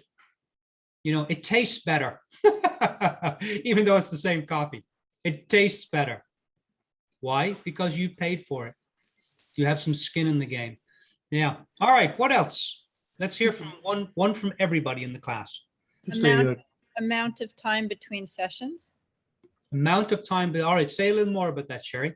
Well, if someone leaves too much time between sessions, then some of the good work you're doing sort of disappears. So there should be every 2 or 3 weeks that they have a session so that they're continuing to do the work. Yeah. How are you doing your coaching packages right now, Sherry? Well, I have 2 clients, so I don't have like a huge experience, but I maximum of 2 weeks. So yeah. every 2 weeks. For how long? 1 hour. For 1 hour every 2 weeks. And what's the length of the contract? Well, you have a minimum? My one contract is for 10 sessions. So yeah. 10 sessions every 2 weeks. Mm-hmm. Yeah. Okay. Beautiful. And how much are you charging for that, Sherry, if I may ask? $50. So he paid me $500 for 10 weeks. Yeah. Okay. Beautiful. Now, there's something you can think about. Thank you, Sherry. There's something you can think about. You can do your coaching packages. Again, new coaches, I would encourage you to kind of think of your package in terms of per hour. It's not necessary, but it kind of just gives you a foundation for your package. Oh, I'm sorry, my camera's off here. it gives you a foundation. So like Sherry, you know, I charge X amount for these many hours. And then you kind of think about, okay, well, so I'm charging, you know, $50 an hour. For new coaches, that's a good way to start. But that's not, you don't have to do that. You know, you can say, look, it's X amount of money for 10 sessions. And that doesn't have to relate to, you know, $50 per session. Because think about the coaching package, everyone. Coaching is a relationship game. Now they're not hiring you. Oh, I get to meet with my coach every 2 weeks for an hour. That's what I'm paying for. But Derek already expressed it very nicely. You're not paying for that. You're paying for a relationship for 6 months or for 10 weeks or whatever it is. You're paying for a relationship with that person. That person doesn't need to know that you're thinking about them.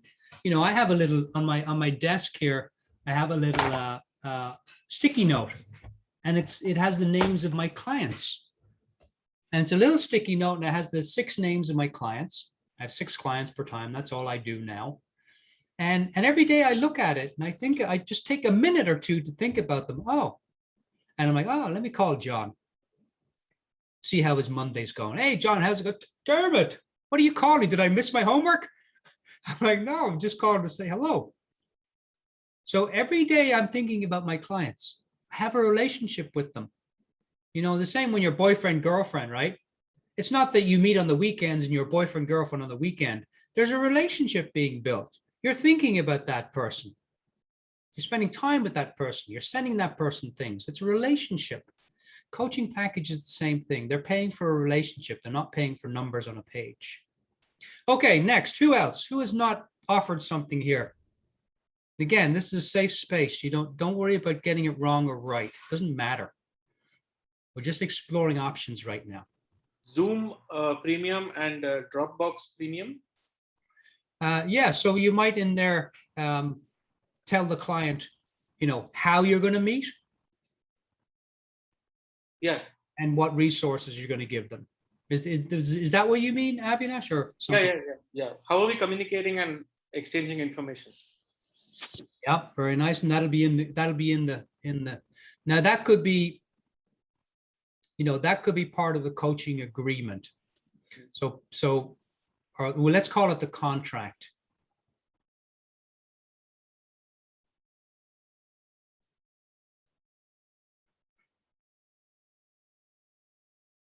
Okay, what else in the coaching package? We'll talk about the contract in a moment. That's part of the discussion today. Like how many hours per month? I don't know. Yeah, we have that up there, but put it in there, Jasmine, so it's very clear. How many hours per month? Yeah. You know, and again, think about it in terms of not hours per month, but the length of the relationship. Put that in there, Jasmine. It's really the length of the relationship. That's the thing. Dermot, can you talk about your use of, I got to do the Austin Powers, laser sessions?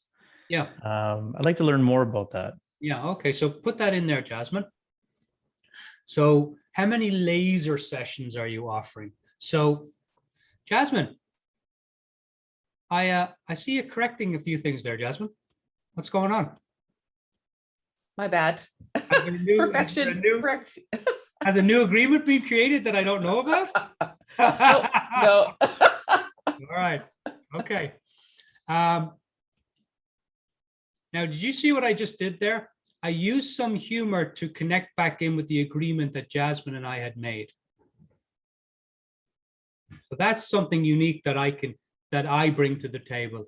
I don't, you know, go nuts with the client, but I'm able to do it in a humorous way. All right. Laser sessions. So this is something I learned from Steve Chandler. Now, laser sessions in my packages are gosh, what is it for a year? I've forgotten. It's 6 laser sessions per year. When I was doing 3-month sessions, it was 3. When I started out, and most of you are starting out, it was 3 months sessions with 3 laser sessions. Now they were 15-minute sessions. Now, what are laser sessions? Laser sessions are where the client can text you or call you. In my agreements, I tell the client, for a laser session, please text me. And it's kind of like emergency coaching, where the client is, I'll give you an example. So I had a client who was going into a meeting. And 30 minutes before the meeting, he started to freak out. We had talked about him preparing for the meeting and the whole thing. He was doing a presentation.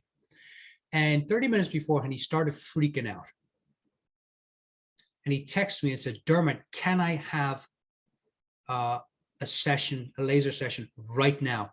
I'm going into the meeting and I'm freaking out. And so I wasn't in the middle of a class. I wasn't coaching. I had time and I said yes.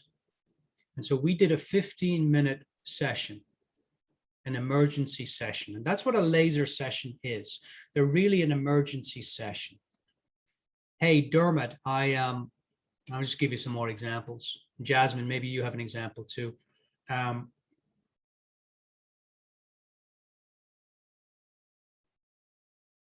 Talks are a big one. I'm just trying to think when's the last time.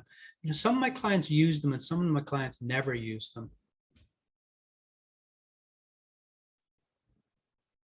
I had a guy who was doing a team meeting, and at the break he called me because the team meeting wasn't going well, and he called me at the break. He texted me because the agreement is you text me, and if I can, I will get on the call. But typically it's in the moment on the call, or yes, I can laser coach you in 20 minutes or 30 minutes or 40 minutes. And I would always tell the client, hey, I'm in the middle of a meeting. I can coach you in 45 minutes. Will that work? And the client says, yes. So that's how I do it. Jasmine, do you have anything to add to that? Do you do laser coaching, Jasmine? I do. Yeah, I offer it for those who, I always check with the client to see if that's something that would be helpful for them. If not, then we do something else. But I was coaching a client who we were talking about relationships and dating, and she was about to go into a date and she was getting a bit jittery with someone. I think it was a second date. And I had some time. And so we talked about that, just helping her. We just did some breathing. I didn't even actually coach. It was just to help calm her down in the car. Mm-hmm. So that's what she needed in the moment. Yeah. Kim. I was just reflecting back, and now I would call that it was a laser session, but I could recall one client, she didn't want a full coaching. She just felt overwhelmed and just really quickly needed to do a snapshot of her week, organize it, and prioritize what was on her. So she didn't want to get deep or anything. It's like, just talk this through with me and just help me. Almost like you said, just breathe and be like, okay, here's what I need to do. Here's when I'm going to do it. Here's how long it's going to take. And that was it. And that was all. Yeah, I love that you shared that, Kim, because that's typically what I do. Yeah. The client just wants, I don't do much coaching. I just say, what's going on? And I let the client just, and then if a question is appropriate, but typically it's what Kim just said. They just want a space to talk it out. They know what to do. They just need a space to talk it out for 15 minutes. Yeah. Yeah. Derek, any of that helpful? Should I fire everybody? That was very helpful. That's like, I was just designing something last night and I was like, I got to do this. I was trying to figure out just an example to guide me. So thank you. Yeah. What have you designed for your clients in terms of laser sessions? That's actually a bit, like I was saying to earlier in our breakouts, because I'm a little bit of a tech geek and I like to have fun too. My clients actually have a unique little homepage that they can put on their phone, and it's authenticated, so they log in. But you can use Face ID now. You just look at your phone, it opens it up, and there's a big red button. I call it the bat phone, and it sends a text message to me. So Wow. just for the fun, I was bored on the weekend. I was doing this with my son, so it's just like it's the bat phone, your own private bat phone. Love that And- idea. And it's just look at your phone, and my son is really smart. He even did it on mine. He said, "Hey Siri," and he actually sent me a text message. I love that. Put that in there, Jasmine. The bat phone. It's the bat phone. It's like, listen, just reach out, and we're just trying to figure out, if I am not available, like right now, I am not available. Someone will be able to reply back saying, he's unavailable, but as soon as he's done, he'll reach out to you. So, that's That's great, Derek. I'm gonna too much time on the weekend sometimes. Well, you know what? This is where the great ideas come from. Like the guy who wanted to create glue, but ended up creating the sticky note and made billions. Mm-hmm. Just like that's where these great ideas come from. I'm going to post on the Facebook group.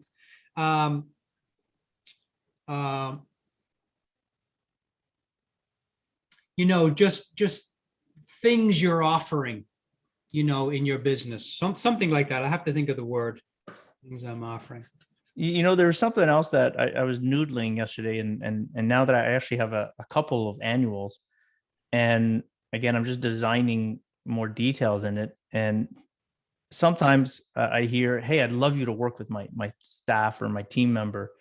So what I'm putting in there is actually, an offer for them to gift out at my expense. Put that in there. A member of their team. So I call it like, I don't know what kind of name to come up with, but I was too stuck on the bat phone. Yeah, a gift of coaching. But it was just like, you've committed to a year, and with that, you may choose one or two of your staff members, and on me 3 sessions or something to do an assessment and see how we might be able to help them out. Yeah, that's great. Sherry J says member of your family.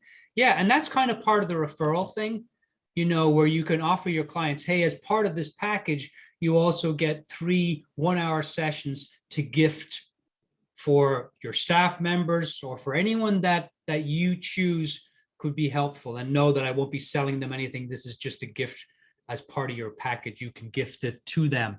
And then, make sure to tell the client, this is how it will work. They'll email me. I won't email them, and we'll create a time to talk. Yeah, beautiful. What else might you put in your coaching package? I just wanted to say something. I've done one, I called it on-demand coaching with someone who had a 100-person town hall live on Zoom, and they were terrified, and it was incredibly effective for her. But I wanted to ask you, Dermot, when you say 6 per year or 3 per 3 months laser sessions, how many, you do 2 hours of coaching. So in a 3-month package, how many 2-hour coaching sessions are included, and how many in a year, please? Yeah.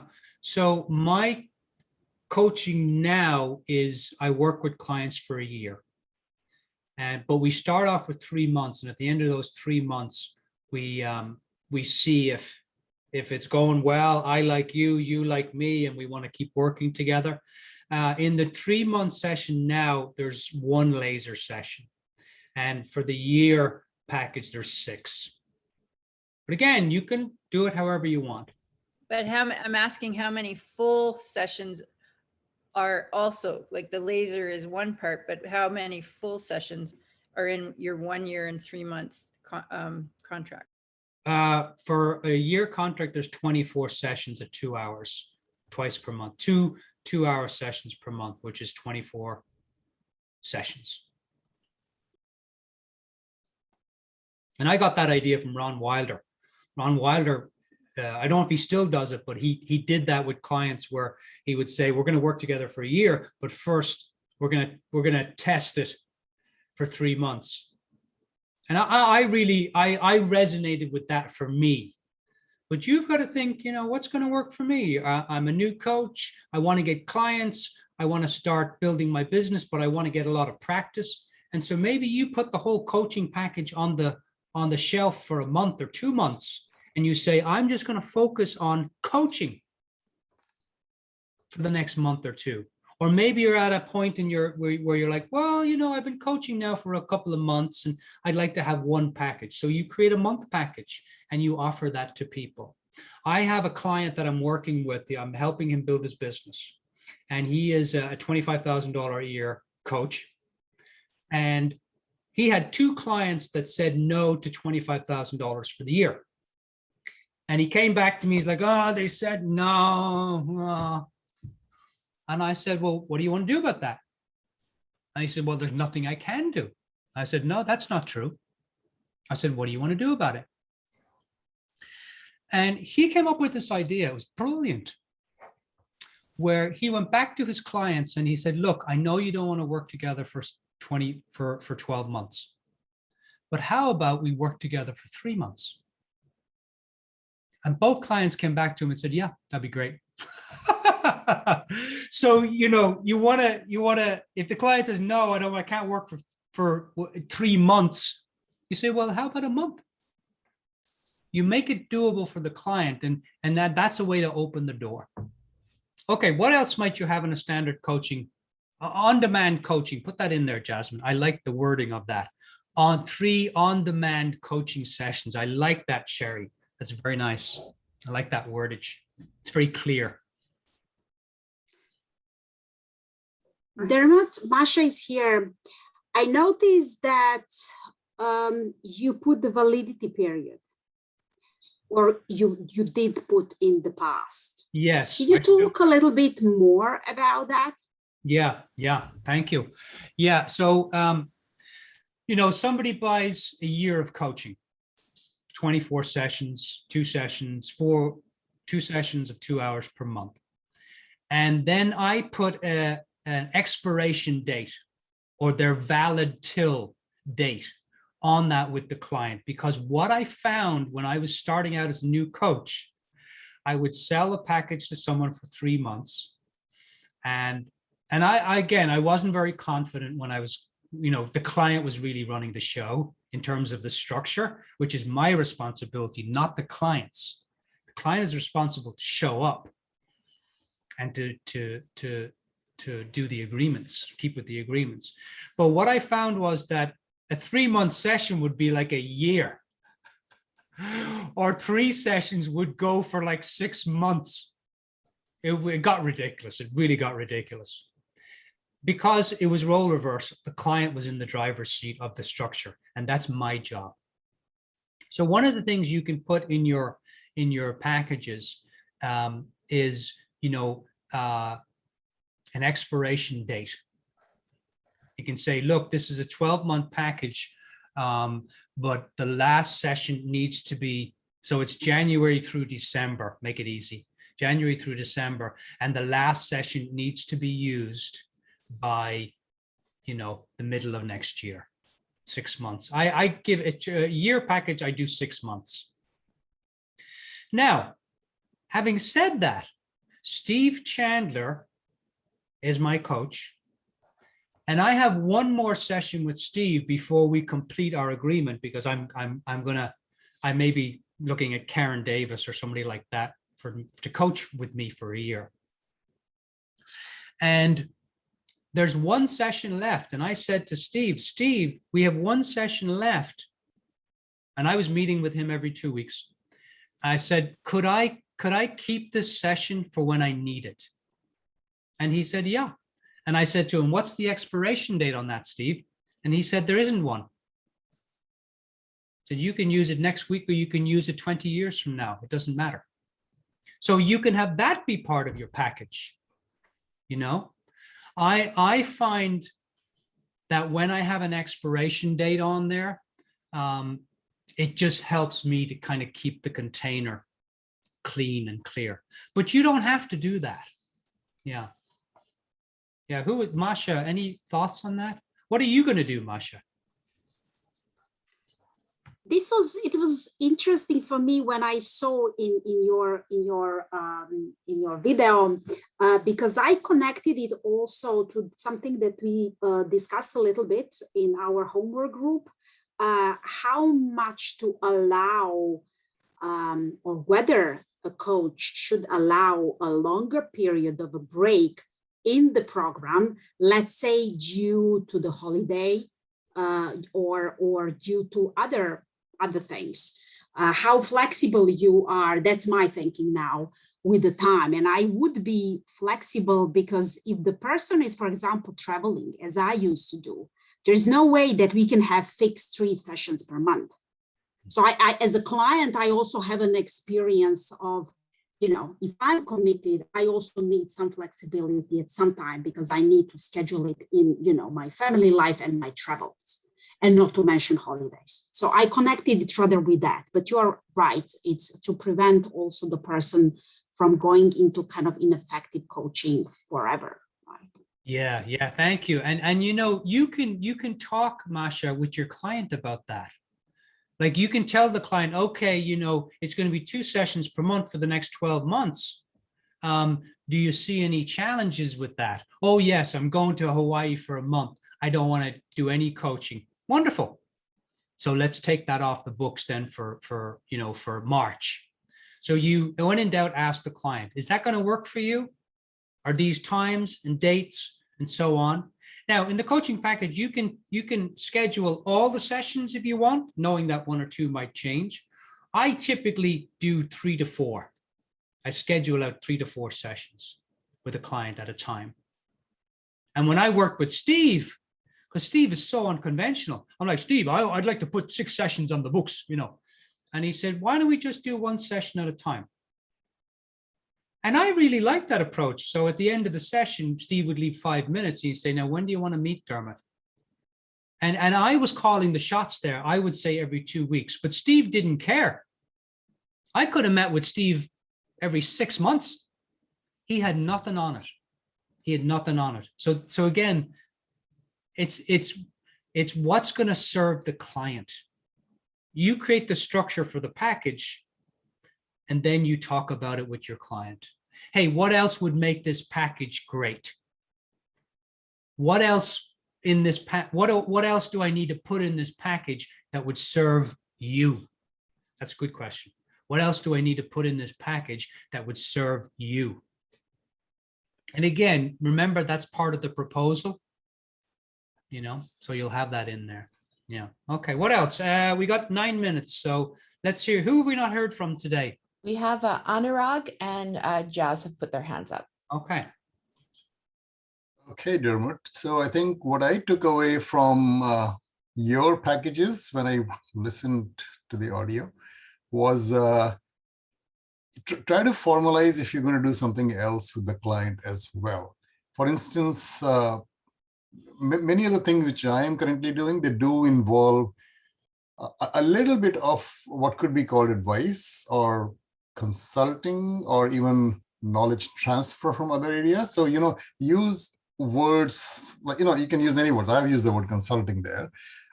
So although it's a coaching package, but to be very explicit with the client that, well, we will do something else too. I think the challenge for me has been not to oscillate between coaching and consulting in the same session, but make it very explicit that, we will do something separate. Mm-hmm, mm-hmm. Okay, let's talk about that for a minute. Derek's a consultant and Catherine has a lot of experience, consulting, directing, doing things like that. And so you can have that be part of your coaching package. So one of the things that I offered, and Stephen McGee offered a health sessions where he talks about the client's health. He prescribes health stuff, like he's cold immersion. He does that cold immersion thing, which good God, I would not do. But I don't have any, I'm skin and bones, so I would die. But, you can have, one of the things I had in my session was you can take one of the coaching sessions and make it a consulting session only. So that's one thing you could do. Maybe you could take one of the coaching sessions and you could make it a mentoring session or a training session. I used to do that for my clients. I still do. Now I mix it up. I don't say, hey, the next session, it's going to be a training session. But in the middle of a session, if the client says, God, I don't know how to organize my scheduler, I'll say, well, and I have a lot of skills in that area. So I'll say, yeah, I can help you with that. Is that something you want to do now, or you want to schedule it for the next session? We can use the next session as a training session. Oh, that would be wonderful, Dermot. So you can, Jasmine, put in there, you can put in, you can have a mentoring session, training session, consulting session, therapy session, mind-body experience session, meditation session. You know, the client wants to learn meditation. Again, I hope you're hearing, coaches, these packages are yours to create with or without your client. You can create a standard package and then ask the client to add to it or delete. The client might say, no, I don't need any consulting or training. You're like, okay, fine. What is there something that you need instead? Yeah, I'd like to know how to meditate. Do you do that? And anytime the client says, do you do that? I always say, yes, of course. And then I go out and I learn it, and then I train the client in it. Dermot? Yeah. I just like, I always think in the back of my mind, and I recently did this with one client where, you know, they got switched to advising and mentoring for about 3 sessions.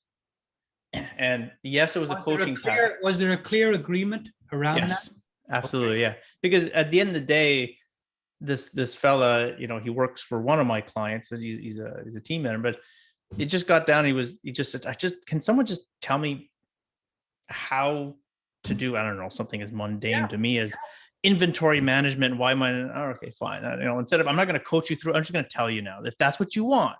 Yeah. Right. But he was asking, like, literally, I said, fine, we're going to spend 2 sessions to get the understanding to, you know, and that was more mentoring on understanding financial management within a business and why. And it worked wonderful, but we had a clear agreement. That's the key. Yeah. And that was key. It was very clear. And now, you know, it looks like we'll continue on in a different relationship. They're still coaching, but he also says, I need help on this as well. Okay, fine. Either me or someone in my staff will do it. But there was a clear ask, clear agreement, and it's in service of him. So if that's what you need, that's what you want. It just so happened I am the guy that could help him with that. But if it's not me, then we'll find someone else. Yeah, I love that, Derek. And again, you know, see, that can be in the moment. If you have the time, then do it. Say, you know, do you want to learn this now, or should we use the next session for this? And let the client decide. I had a client in the middle of the session tell me, you know, Dermot, I'm really embarrassed to tell you this, but I really don't know how to use my Google Calendar. And I said, I said, I don't either. And I said, why don't I go away and I get trained on it, and then I'll come back and I'll teach you. And she said, oh, that would be fantastic. And so we spent a whole session, you know, now this client is paying me, you know, a lot of money. And kind of like, I don't know how to do that. I've had clients, I've taught them how to use Zoom. I've taught them how to ground and center themselves. I've taught them how to use their scheduler, you know, basic stuff. So, you know, again, you can bring all of that to the table. Like somebody like Catherine, the client says, you know, I don't know how to organize the troops. And Catherine might say, well, I do. I worked in Hollywood. That's what I did. Do you want me to put a little training together in our next session? Yeah, oh God, Catherine, that would be wonderful. And so it doesn't have to be in your package. It can be in the moment also. Put that in there, Jasmine. That's good. It's not always in the package. It could be in the moment that you create something, because you're not going to have everything in your package. Yeah, I know how to sew, and I know how to wash dishes, and I know how to do Google, and I know how to clip my toenails, and I can teach you all of that stuff as part of the coaching package. You know, you're not going to have it all in there, but you can do that for clients. Okay, we got 3 minutes, so let's start to wrap up. Coaches, based on the homework and everything, what have we forgotten to add here? We talked about it. It's Kim, but I don't see it mentioned clearly. Is actually payment. Yeah, payment. So what kind of payment do you know, I used to use QuickBooks, and it was credit card, debit card, and bank account. So how are you going to take payment? And when? Yeah. Yeah. And again, that will be in that, you remember in the first session, we talked about, you talk about, okay, so, you know, or I'm sorry, not the first session, the third proposal session, where you say, okay, you know, we're gonna put 3 sessions on the books, and this is how you're going to pay, and this is the payment needs to be in my account before we start the first session. But you can also reiterate that in the package. Yeah, and you can ask the client what kind of, do you want monthly payments? You know, so put that in there, Jasmine. You know, how is the package? Is it a monthly payment, or are we gonna is it one payment for the 3 months? Is that what you mean, Kim? Yes. Yeah. Okay. All right. So Dermot, on there's also cancellation. So we talked about cancellation of an appointment or a session. Yeah. Someone after 3 months, you know, hey, I'm paying you for a whole year, but after 3 months, I don't want this anymore for whatever the reason is. You know, cancellation policy of the session or of the contract. Yeah. Is that it, Derek? Yep. Yeah. Okay. Yeah. Very nice. Okay. Let me What do just. we do about legal liability? Are there arbitration clauses in the contracts?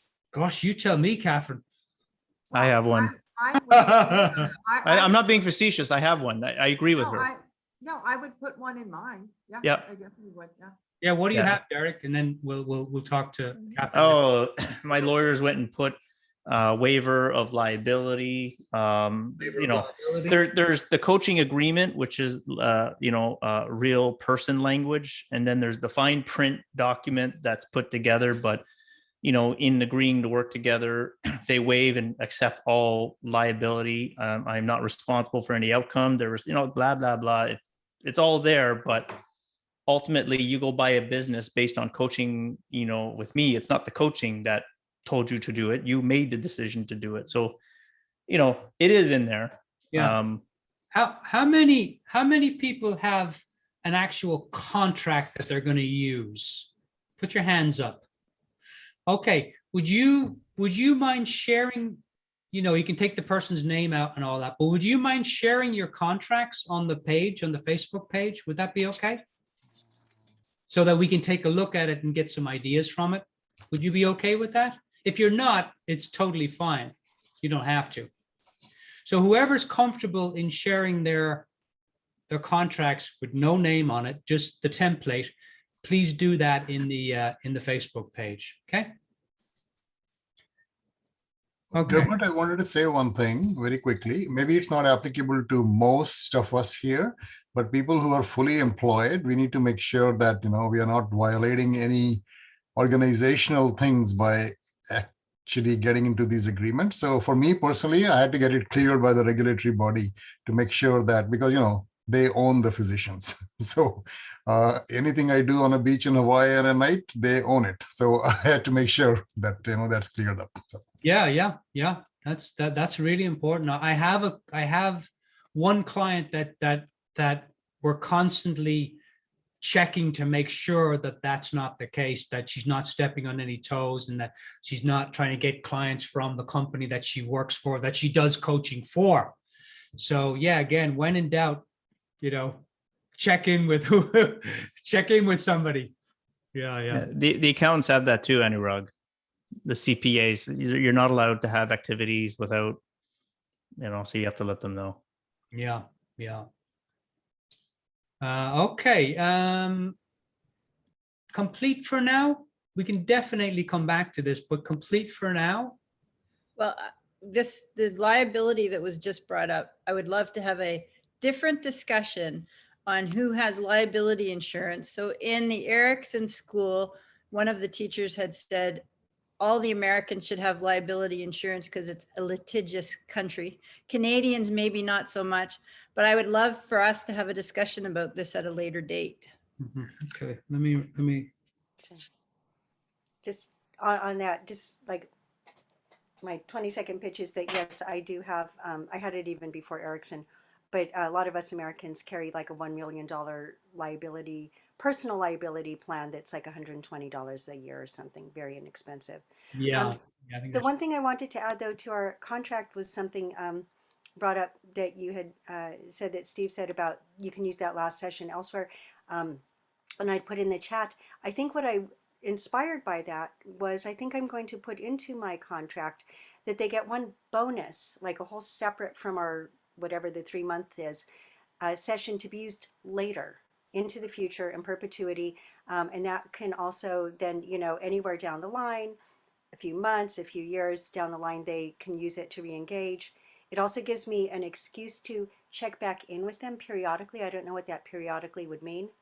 Just to remind them that they have that one bonus session, which can also create an opportunity for re-enrollment later down the line. Amy, thank you for sharing that. Yeah, good place to complete. I have in there a bonus session with all my clients. Now, I don't have it on in my package with them, but I tell them in the agreements, I said, you have a session. And I have checked in with clients and said, hey, do you want to use that session? Like, oh yeah, I do. And I've had clients sign up with me because of that one session. So it's really important. Yeah. Okay, everyone. I'm sorry. Did Jasmine? I think Jasmine was supposed to go. Did she get a chance to talk Jasmine, or not? take us to the break, Jasmine. It was Jazz that had her hand up. Yeah, Oh, right. Jazz, Right. yeah. Did she talk? I don't know if she got the chance. Well, thank you, Mona. No, I don't want to hold up the break. I think it was I think all mine that I would have said were said. Thank you. All right, everyone. Let's go for the break. Wow, great discussion. Let's take a break though, and then we're going to come back and we're going to finish with coaching fee because it adds into this nicely. So take a 15-minute break. It's 35 minutes after the hour. So that's 40. What is that? 50. Please be back at 10 minutes to the hour and enjoy your break. And if you can, step away from the computer and all the technology stuff and just take a break, walk outside, make sure to eat something. Grounding, that's really, really important. All right, and Jasmine will give you, what are you giving them, Jasmine? I'll give them a 3 and a 1 minute. 3 and a 1 minute notice. Okay, yeah, beautiful. All right, enjoy your break, everyone. Jasmine, hang out for a second. All right, we are back. Today's session is session 4, October 20th. And today we're talking about coaching packages. And part of the coaching package is the coaching fee. Now, before we jump into that, some homework. I would like all of you to do 2 things. Answer the question, when, you may have already done this, have you or when will you put some time aside to create your coaching package? To take everything that you've learned today and ideas and stuff and put your coaching package together. When will you do that? So please grab your calendar, pull out a day and a time that you're going to do that. That's for everybody. Pull out your calendar, a day and a time. What's the minimum amount of time? What's the maximum amount of time I'm going to spend on my coaching package on that day? Which is something I ask my clients all the time. What's the minimum amount of time you'll spend on it? What's the maximum amount of time you'll spend on this project? It's a great question to ask your clients, on your homework, on your action step, on this goal, on this project. What's the minimum amount of time? What's the maximum amount of time? Then they get to decide. Great question. And they'll usually choose, what's doable for them. So it might be 60 minutes or an hour or 2 hours, they'll choose what's doable, which is what we want. Okay. And the second part is, please post your coaching packages on the Facebook business page. Now, you can post it as a PDF or however you have it formatted, or you can create a video if you want, and you can show it to us. Hey, here's my coaching package. This is what I'm offering. And you can create a video. I'm a video maniac, so, but you can just, create it on however you're going to, in slides or Excel or wherever you're going to, and then post it on the Facebook page. Question. Yeah. We'll do our coaching packages, but should we make the assumption that we'll do the coaching package after we have had, let's say, 2 or at least 1 successful pro bono, if you will, complimentary coaching session with a client, and he or she has said, okay, I want to do 3 months now, or, I mean, what should be the assumption before, you know, we get into the package? Yeah, well, you want to have your package created, Catherine, before you ever meet with any of your clients, because you want to have that, you know, it's like when you go into the restaurant, you need to have clothes on first. And so you want to have that package created so that when you talk to a client, you have that to offer. And then you can, you know, fit it to the client's needs. But the structure needs to be there. This is how I work. This is the time frame, and this is what it costs. You always want to have that structure there for any client. Is it? Did I answer the question, Catherine? Okay. All right. Okay. So please post your now time limit on that. I'm going to put one on there, and you have till the end of the month. You have till whatever that is, Sunday, October 31st, to post that on the Facebook group. Can I make that agreement with everyone? Would you make that agreement with me? Okay, yeah. All right, wonderful. Yeah, enjoy, have fun with those packages, and just know, coaches, it's going to change. It'll change. You know. I have a question. Yeah. I just have a question because I created already something on my website, like packages. So how much information from we're talking about can be on website? And I understand that we after tailor that to the client. So we add that with the contract together. Yes. Yeah. So, you know, that's a personal preference to have your prices on your website. Yes or no? I can't tell you either way. I had my prices on my website when I first started, and now I don't. Michael Neal never had his prices on his website. Now he does. So everyone is completely different. That's the first part. What was the second question, Ella? I've forgotten it. I think about after, because as you said, this is a structure we are creating, and after when we have a client, we tailor that according to the needs. And we send that with the contract and other things when we start coaching, right? Yeah, and you always want to, you know, in the first session, paid first session with the client, you know, you just want to go through the coaching, the package, and just have they any questions about it? You know. Okay. Yeah. Did that answer your question? Yes. Yes. Thank you. Yeah. I think the other question too was how much of that do you put on your website? Oh, yes, yes. Also, because we did I thank you for that detail, information. Yeah. It's very helpful, but how much the client needs to know from all? Not that much, Ella, because you see, the client, the package is going to be tailored to the client, not the other way around, not the client to the package. So the less you have on your website, I feel, again, this is just my personal opinion, it's worth nothing, the better, because then you get to create that with the client, you know.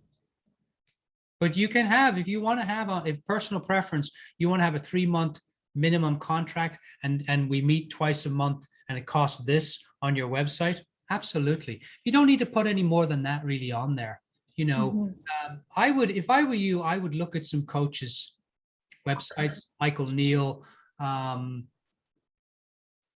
Rich Litvin, Karen Davis. Okay, will you put these names in the chat box?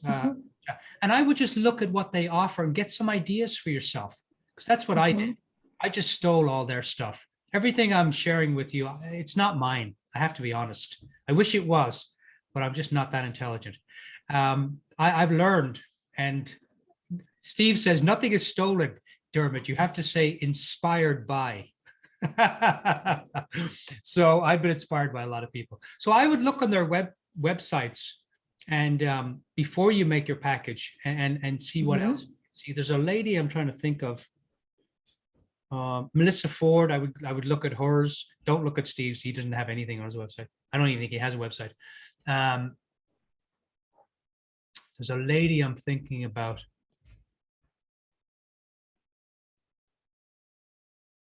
Yeah, Jasmine, do you have stuff on your website? Do you have your coaching packages on your website? I don't. I have basically a link for people to have a first call with me, an hour session. I used to, but what I found is that would it mainly just confused people. And then we were sort of talking about the package before we even, it was sort of talking about the ring before I proposed marriage for me. So what works best for me is to have a first conversation and build something for them, knowing that I have a bit of a structure in mind and we can do it together. That works best for me right now. Yeah, thank you. Any of that? Thank you. Yes, it was very helpful. Actually, I agree that it's kind of proposing before marriage, like too much information, it can scare people. It's like more open to give less. Yeah. Like, important thing, conversation, ring or phone number, whatever. Yeah, it's a very personal thing. Michael Neal on his website now, all he says is my coaching packages start at 25K. That's all he has on there. I think but that's a year ago I looked on it and that's all he had, so, but again, you're new coaches, and remember, as new coaches, it's less on the packages right now and more on getting experience so that you can really, build your skills as a coach. But if you're a little more seasoned coach, which some of you are, then you want to start thinking, okay, I'm a seasoned coach. I've been in the game for 6 months, maybe a year, I'm bringing a lot to the table. So my minimum now is 3 months because it's such a journey. I started with 0 and now I'm at 12 months. But for me, that took 9 years, So you've got to find out what works for you, knowing that it will change. So it doesn't need to be perfect. Okay. Yeah, you're very welcome, Ella. Okay, let's see. I was going to do breakouts, but I want to have a good discussion. Give me 1 second, everyone, just to think about this. Because we're 10 minutes. Okay, let's do a group discussion. We're not going to do breakouts, Jasmine. We'll do a group discussion because I want to make sure to spend the time on this. Okay, everyone. Jasmine, will you pull up a whiteboard? Now, you had a chance to look at or listen to the audio, and we'll get a new white. Yeah, thank you. Coaching fee, Jasmine. Put up here? What's the purpose of the coaching fee? That's what we're going to talk about. What's the purpose of the coaching fee? Now, a big word that I learned a year ago was conflate. I thought, wow, what a great word. What does it mean? Conflate. And it means to make two things one. Now, a lot of coaches conflate their worthiness with the coaching fee. And that would not be a good thing to conflate. So coaches, what's the purpose of the coaching fee? Think about the question. I'm not asking you what is the coaching fee or what does the coaching fee mean to me? I'm not asking that. I'm asking what's the purpose? In other words, if I said to you, what's the purpose of a green light? You would say to tell the traffic to move forward. Well, what's the purpose of a red light? To tell the traffic to stop. So the question I'm asking here is, what's the purpose of the coaching fee? For the client to take it seriously. For the client to take it seriously? Yep. Elena, I think you had your hand up there too. Yeah, like it pretty much answered my, what I wanted to say. It's the client's commitment, motivation. So. Yes. Sorry, the client's commitment and motivation, Elena? Yeah. Commitment to what? Elena? Commitment to themselves, to creating that new reality for themselves. Beautiful. Yeah. Cherry J, do your dogs have anything they want to add here? They need more outside time. So they're waiting for me to finish. Oh my gosh, that's so cute. They're just waiting like, all right, when is this done? Most of the class are thinking that, Cherry J. All right. Kim, what's the purpose of the coaching fee? It's along a similar line, but for me, it's an investment. Investment. So me being the client, it's an investment in myself. It's an investment in myself. Say more about that. Well, this class would be a perfect example, right? Like I could have done a lot of things, but I decided to invest in myself this way. In what way is it an investment in yourself? Yeah, so it's in my development, my learning, my growth. Development, learning, growth, put all that in there, Jasmine. That's really important. What else, Kim?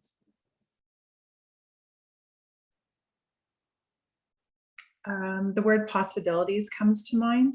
Possibility. Yeah. Yeah. Beautiful. Thank you, Kim. Totally picking on you there, Kim. I want you to know that up front.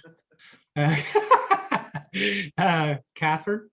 Sometimes I just get it. I'm like, all right, this person's got something, and I'll just. It's not a picking. It's really an intuitive hit.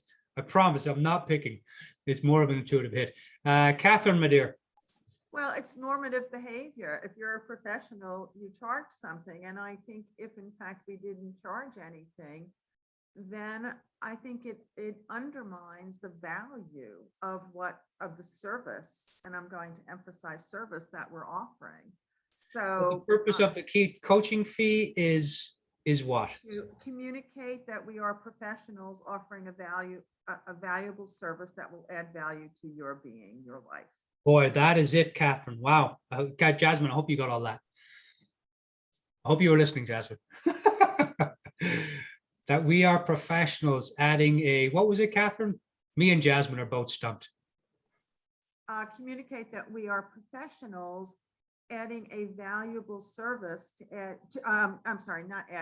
we are professionals providing a valuable service that will add value to your life. Yeah. Providing a valuable, providing a professional service that will add value. Okay, that's good enough. All right, very nice, very nice. Well said, well said. Yeah, we're professionals, and this is the service that we're providing. What's the purpose of the coaching fee? Who else? We're having this conversation very purposefully. We're not talking about us or we or anything. We're talking about the purpose of the coaching fee. This is Gary here. I agree with everything that's been said. I don't take away from that. Focus on the client, but another purpose of the coaching fee is to make me money. I'm doing this for work, right? So yes, that's an important part of purpose. I'm not doing this as a hobby or as a social coach. So one of the purposes is for me to make a living. Yeah, to make me money or to make a living. Love it. Yeah, that's right. Put food on the table. One of my coaches said to me a long time ago, Dermot, because I was actually, it was Siwash, the guy I was working with in England. I just finished with him, and I said, Siwash, well, what's the coaching fee to you? He said, oh, it's two things. He said, it's either to buy me a Lamborghini or to put food on the table. I thought, wow, that's really it. Maybe not the Lamborghini, but all right. Who else? Jazz, what have we got? Me? Yeah. Purpose of the coaching fee. It sends a signal to the coach that the client is going to participate. Kind of puts faith in the coach. Yeah, it tells the coach that the client is willing to participate. Yeah, very nice. And you didn't think you had anything, Jazz, right? You're thinking, I don't have anything. Okay. I have something too. Yeah. It motivates myself as a coach also. Who else does it motivate? It motivates the client and it motivates myself as a Sure coach. it does. Motivates the coach and the client. Now, what does it how does it motivate the coach? To motivate the coach to do what? To do best. Do their best, yeah. To give more time to it, to learn. Yeah.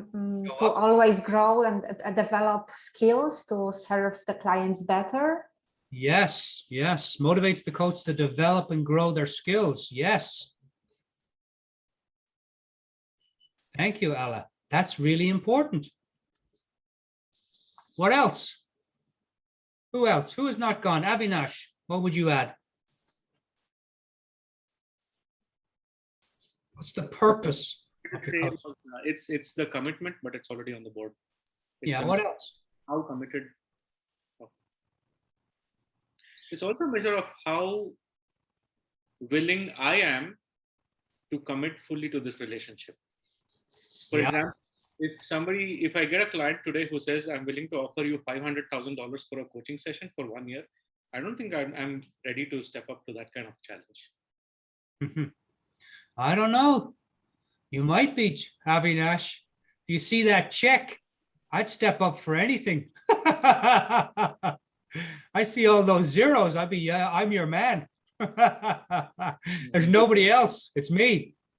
I'm here. Let the bells toll. All right, very nice, Avinash.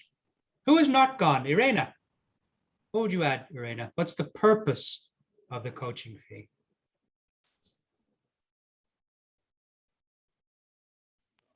I honestly think that everything's been said. Oh, I don't think so, Irena. What, Irena, think about this question.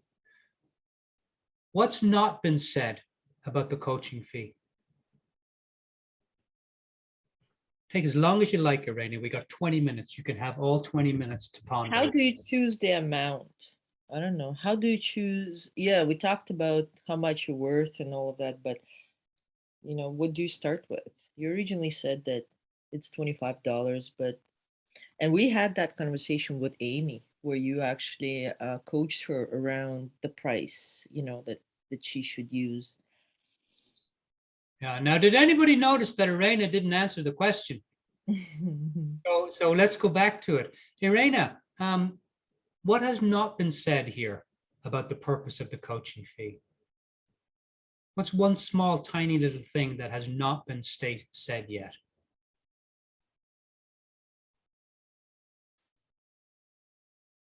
I honestly don't know. Now, I'm going to challenge you a little bit, Irena. I'm going to invite you to take a whole minute for you and just allow that question to sit. And if it's not a good question, what has not been said, then go back to what else needs to be said. What else is the purpose of the coaching fee? Any of those questions, we're going to take a whole minute and just relax into the question. Oh, I got it. But I don't know how relevant it is. I believe that coaching is an apprenticeship. So you get paid, and maybe you could invest in the coach yourself.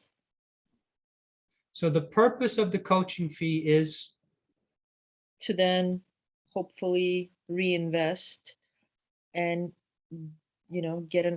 become an apprentice for someone with a higher experience, like Michael Neal, for example. Mm-hmm. Yeah. So the purpose of the coaching fee could be to serve as an apprenticeship, higher learning. Absolutely. Wow, it's amazing how you don't think you have it, and then bang, the thought pops in. Yeah. I do an apprenticeship every year, and the fee that I charge for that and the fee that I pay for that is exactly that. So very nice. All right. Anyone has anything else before we go to the flip side of this, which I'm really excited to do? I think it's also shows that they have, because it does take a commitment of an investment of time. Shows the commitment of investment of time. Yeah, we can Yeah. have that, but let's throw that out there. That's fine. Yeah, shows the commitment of the investment. Yeah, we've said commitment. I just would add maybe the investment part because Yeah. people I don't think a lot of people understand the time commitment. They look at it maybe as a financial commitment, but it does take time and energy and work on both parts. Yeah, yeah. Was that Amy? Yeah, is it kind of encompassed in other things that have been said, but it's also kind of a first step in prioritizing and a first step in the client valuing themselves and deciding to make that expenditure. Yes. The purpose of the coaching fee is the client connecting to their own value of themselves. Well said, Amy. Okay, anything else before we go to the other side? Elena, are you sitting on something?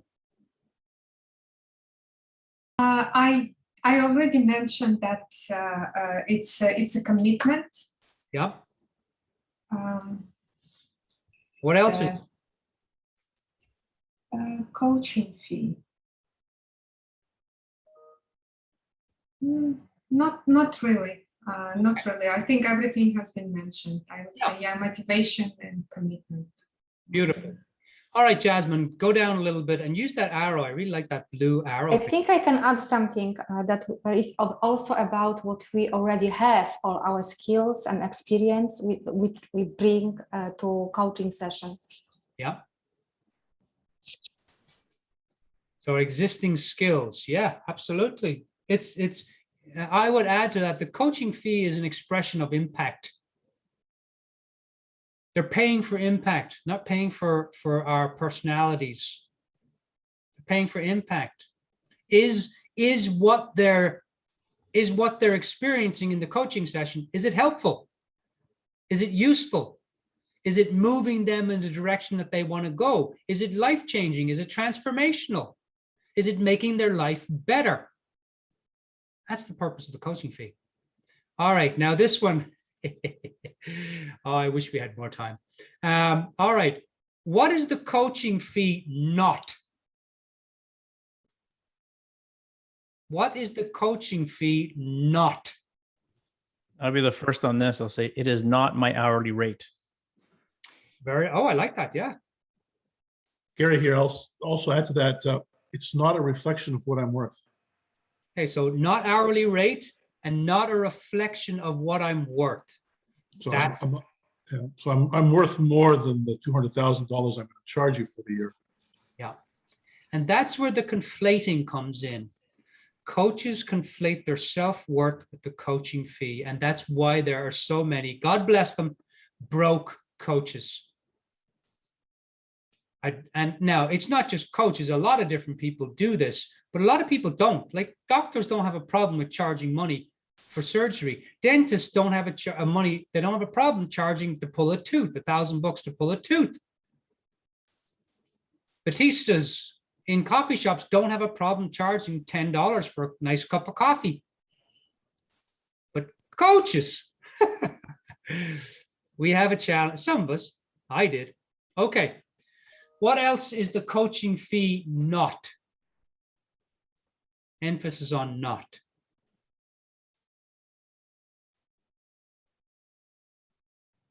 Wait, I have a question because I'm completely confused now. Yeah. It is my hourly rate.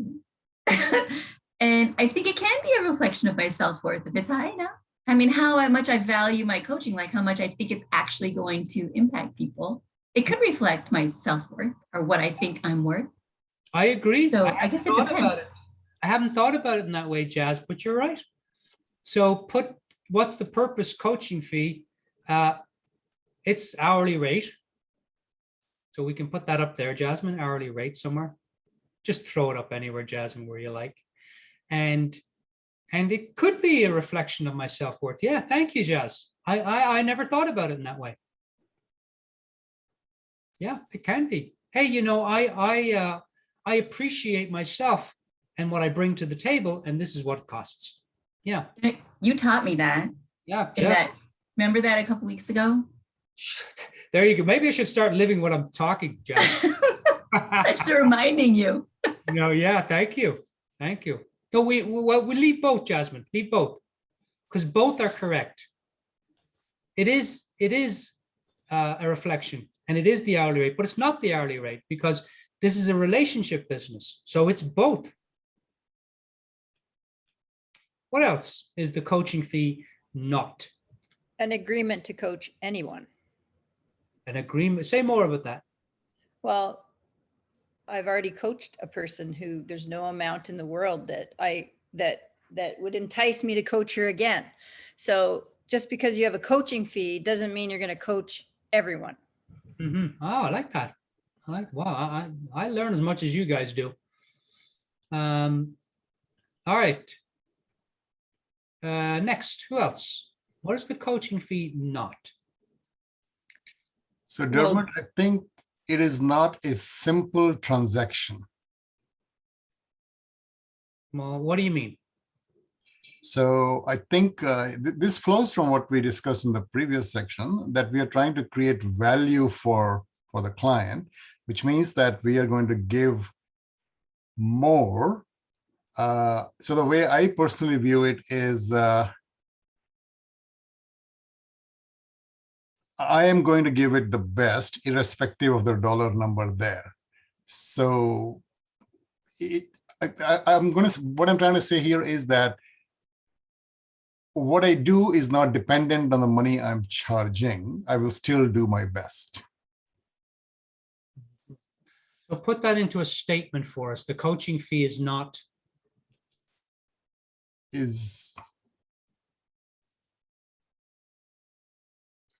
Well, I think the original sentence I had is not a simple transaction. Yeah, okay. It's not a simple transaction. All right.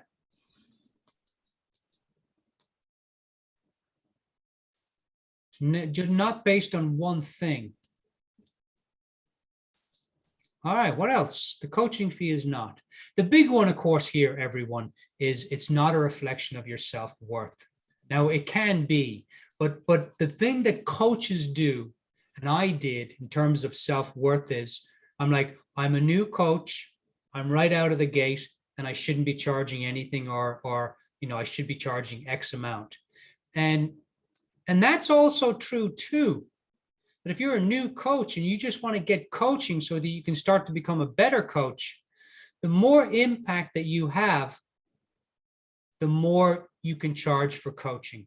I would say that's a standardized way of thinking about it. Now, is that true for everybody? No, it's not. Because I know coaches that came out of Ericsson and started charging 25 to 75 grand per year. I didn't agree with that because what I found was that coaches that did that, they didn't stay in the game. They were gone. They were a fly by night. They were, an 80s over the night, they were one 80s song and they're gone. A one-hit wonder, a one-hit wonder. That's what a lot of those coaches, came and went. I have found, and again, this is just my opinion, I have found that steady progression of your coaching fee coinciding with how many people you've coached is a good way to go. I've just found that a good way to go. But again, I'm not telling you what to do here. All right, questions. Let's leave it there because again, that's good enough for now. Questions. Let's go with comments. What's popping? What's popping here for you? Can I just add, Masha, here that the fee is not about selling myself. Yo, gosh, yes. Thank you, Masha. The fee is not about selling myself. Yes, that's a really important one. Now, what does that, when you say selling yourself, Masha, what do you mean for you? It's outside of that whole concept of selling that is being pushed on us. Mm-hmm. Now, how would you sell yourself for coaching, Masha? What would that look? Well, I wouldn't, but perhaps if I go with certain, kind of marketing and pay attention to that and not really to my development as a coach, to reaching out to people, to developing relationships, to being of service, then that would be, there are approaches that are saying it's okay if you sell yourself. But I just don't think, I think it's beyond that. It's outside of that whole. Yeah, I'm with you, Masha. I'm with you. I'm thinking. I'm somebody who thinks that you give people a great coaching session, that'll do the selling. Because they're not interested in you. So it makes no sense to sell yourself. They're interested in what the coaching can do for them. So it makes more sense to give them an experience of coaching and let the coaching do the selling, because they're not interested in you. And I don't mean that like, they don't care about you, but they care about one question. Anybody know the question? What can coaching do for me? Yeah. What can coaching do for me? How can this help? Yeah. Love the stars, Jasmine. I think there's also something else we have to think about when we think about the fee, and you really addressed this earlier, Dermot, and that is the coaching fee is not static. So, oh, yes. Yeah. You mentioned, if somebody can't afford this, then you say, well, maybe you want to do 6 weeks, not 12 weeks. And I think we have to, particularly as new coaches, add some flexibility to our coaching fees and how we approach our Gosh, Catherine, now when I hear you say it's not static, I'm like, I didn't say it so perfectly. I have never thought about the coaching fee in that way. It's not static, but that's really true. It's not static. It's constantly changing. It's constantly in motion. It changes for every client. That's why when you go online and you read, the standard fee for coaching is this. And if you're here, you should charge this. And if you're there, you should charge this. And that doesn't line up because they don't take into account everything else that the client is bringing to the table. Their coach, their uniqueness, their life experiences. I ran Hollywood for years. They don't take that into account. I worked at prisons. They don't take that into account. But you can take that into account as part of your fee if you want. Yeah. Boy, oh boy, oh boy. I feel my hair growing. It's been an absolutely incredible conversation. I don't know about you guys, but I learned a lot today. Holy moly. All right, let's wrap it up because I'm really wanting to do my best to be on time. Okay. Please put in the chat box. What's one thing you didn't know about the coaching fee or coaching packages that you now know? Put that in the chat box. And let's hear from 2 people. Gary, let's start with you. What's something that you now know, Gary? What was useful or helpful today? And the rest, please put it in the chat box so that we can take a look at it. Wow, there was a lot today. I guess the question that's going to carry me forward, started with, was what is unique about me and what is alive in me today? Like, what do I bring to, how does that affect my business? So we talked about it at the beginning, and I still don't have a complete answer for that, but those are 2 questions that I'm going to carry forward for the coming weeks. Beautiful. Thank you. And Mona, my dear, I don't know if you can talk. If you can't, it's totally fine. I know you're recovering, and we're very blessed to have you in the class today, Mona. Put a thumbs up. No talking today, Mona. And you are on mute. I can take your. I can talk. All right. Lovely to see you, Mona. Mona, what did you get from our class today? What was helpful? I agree with Gary. I like what's special about you. And also it's a good reconfirmation what Jazz brought up, that healthfully it could represent, your fee could represent your value and what you are going to bring to the table for the client. But I do agree on the other side also that some people might take it too far and not use that to work in the positive for them as a coach. Yeah, yeah, beautiful. But I thought it was good review because I've listened to you a lot on these two topics, and it's always good to hear the review. Yeah. Well, we're delighted, Mona, that you're coming to class. I know you're recovering, and we send you lots of love and light and healing. Yes, I need that. Yeah, good. Love you very much, Mona. Thank you. Love you guys too.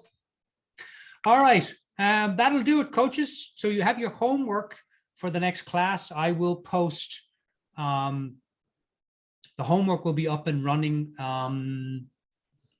days today, Wednesday. By Friday, I'll post the homework. It'll be properly. So it'll be session 5. Homework study group will be at the typical 9 a.m. It'll open 15 minutes before. So please be on time. And then the case study class. Now, in the next case study class, we're going to talk about, you brought a lot of things to the table that I asked about when we first met. I asked, hey, what else do you want to see in this program? So I made a list.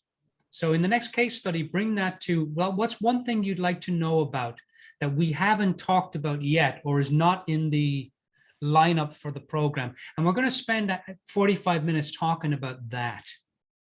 And then the other 45 minutes we're going to spend, I'm going to coach someone. So you're going to get to see a live coaching session. It's going to be on your greatest fear. So whoever would like to be coached, come to that class, and I'll, say, hey, Dermot, I'd love to be coached on my greatest fear in building my business. So it'll be a rich conversation. I look forward to seeing you all. Thank you very much for showing up today. That was a wonderful class. I really love the engagement that this class has. I really appreciated that. It makes it more fun for Jasmine and I when the class really jumps into the material. So I really appreciate that. Thank you very much. And we will see you all soon. Pick yourselves off mute, say goodbye, and we'll talk to you soon. Cheers, everyone. Bye, guys. Bye, everyone. Have Bye. a great Thank week. you. Thank you all. Bye. Bye. Thanks. Bye, Kim. Bye-bye. Bye, Nina. Bye, Gary. Bye, Jasmine. Bye, Anurag. Either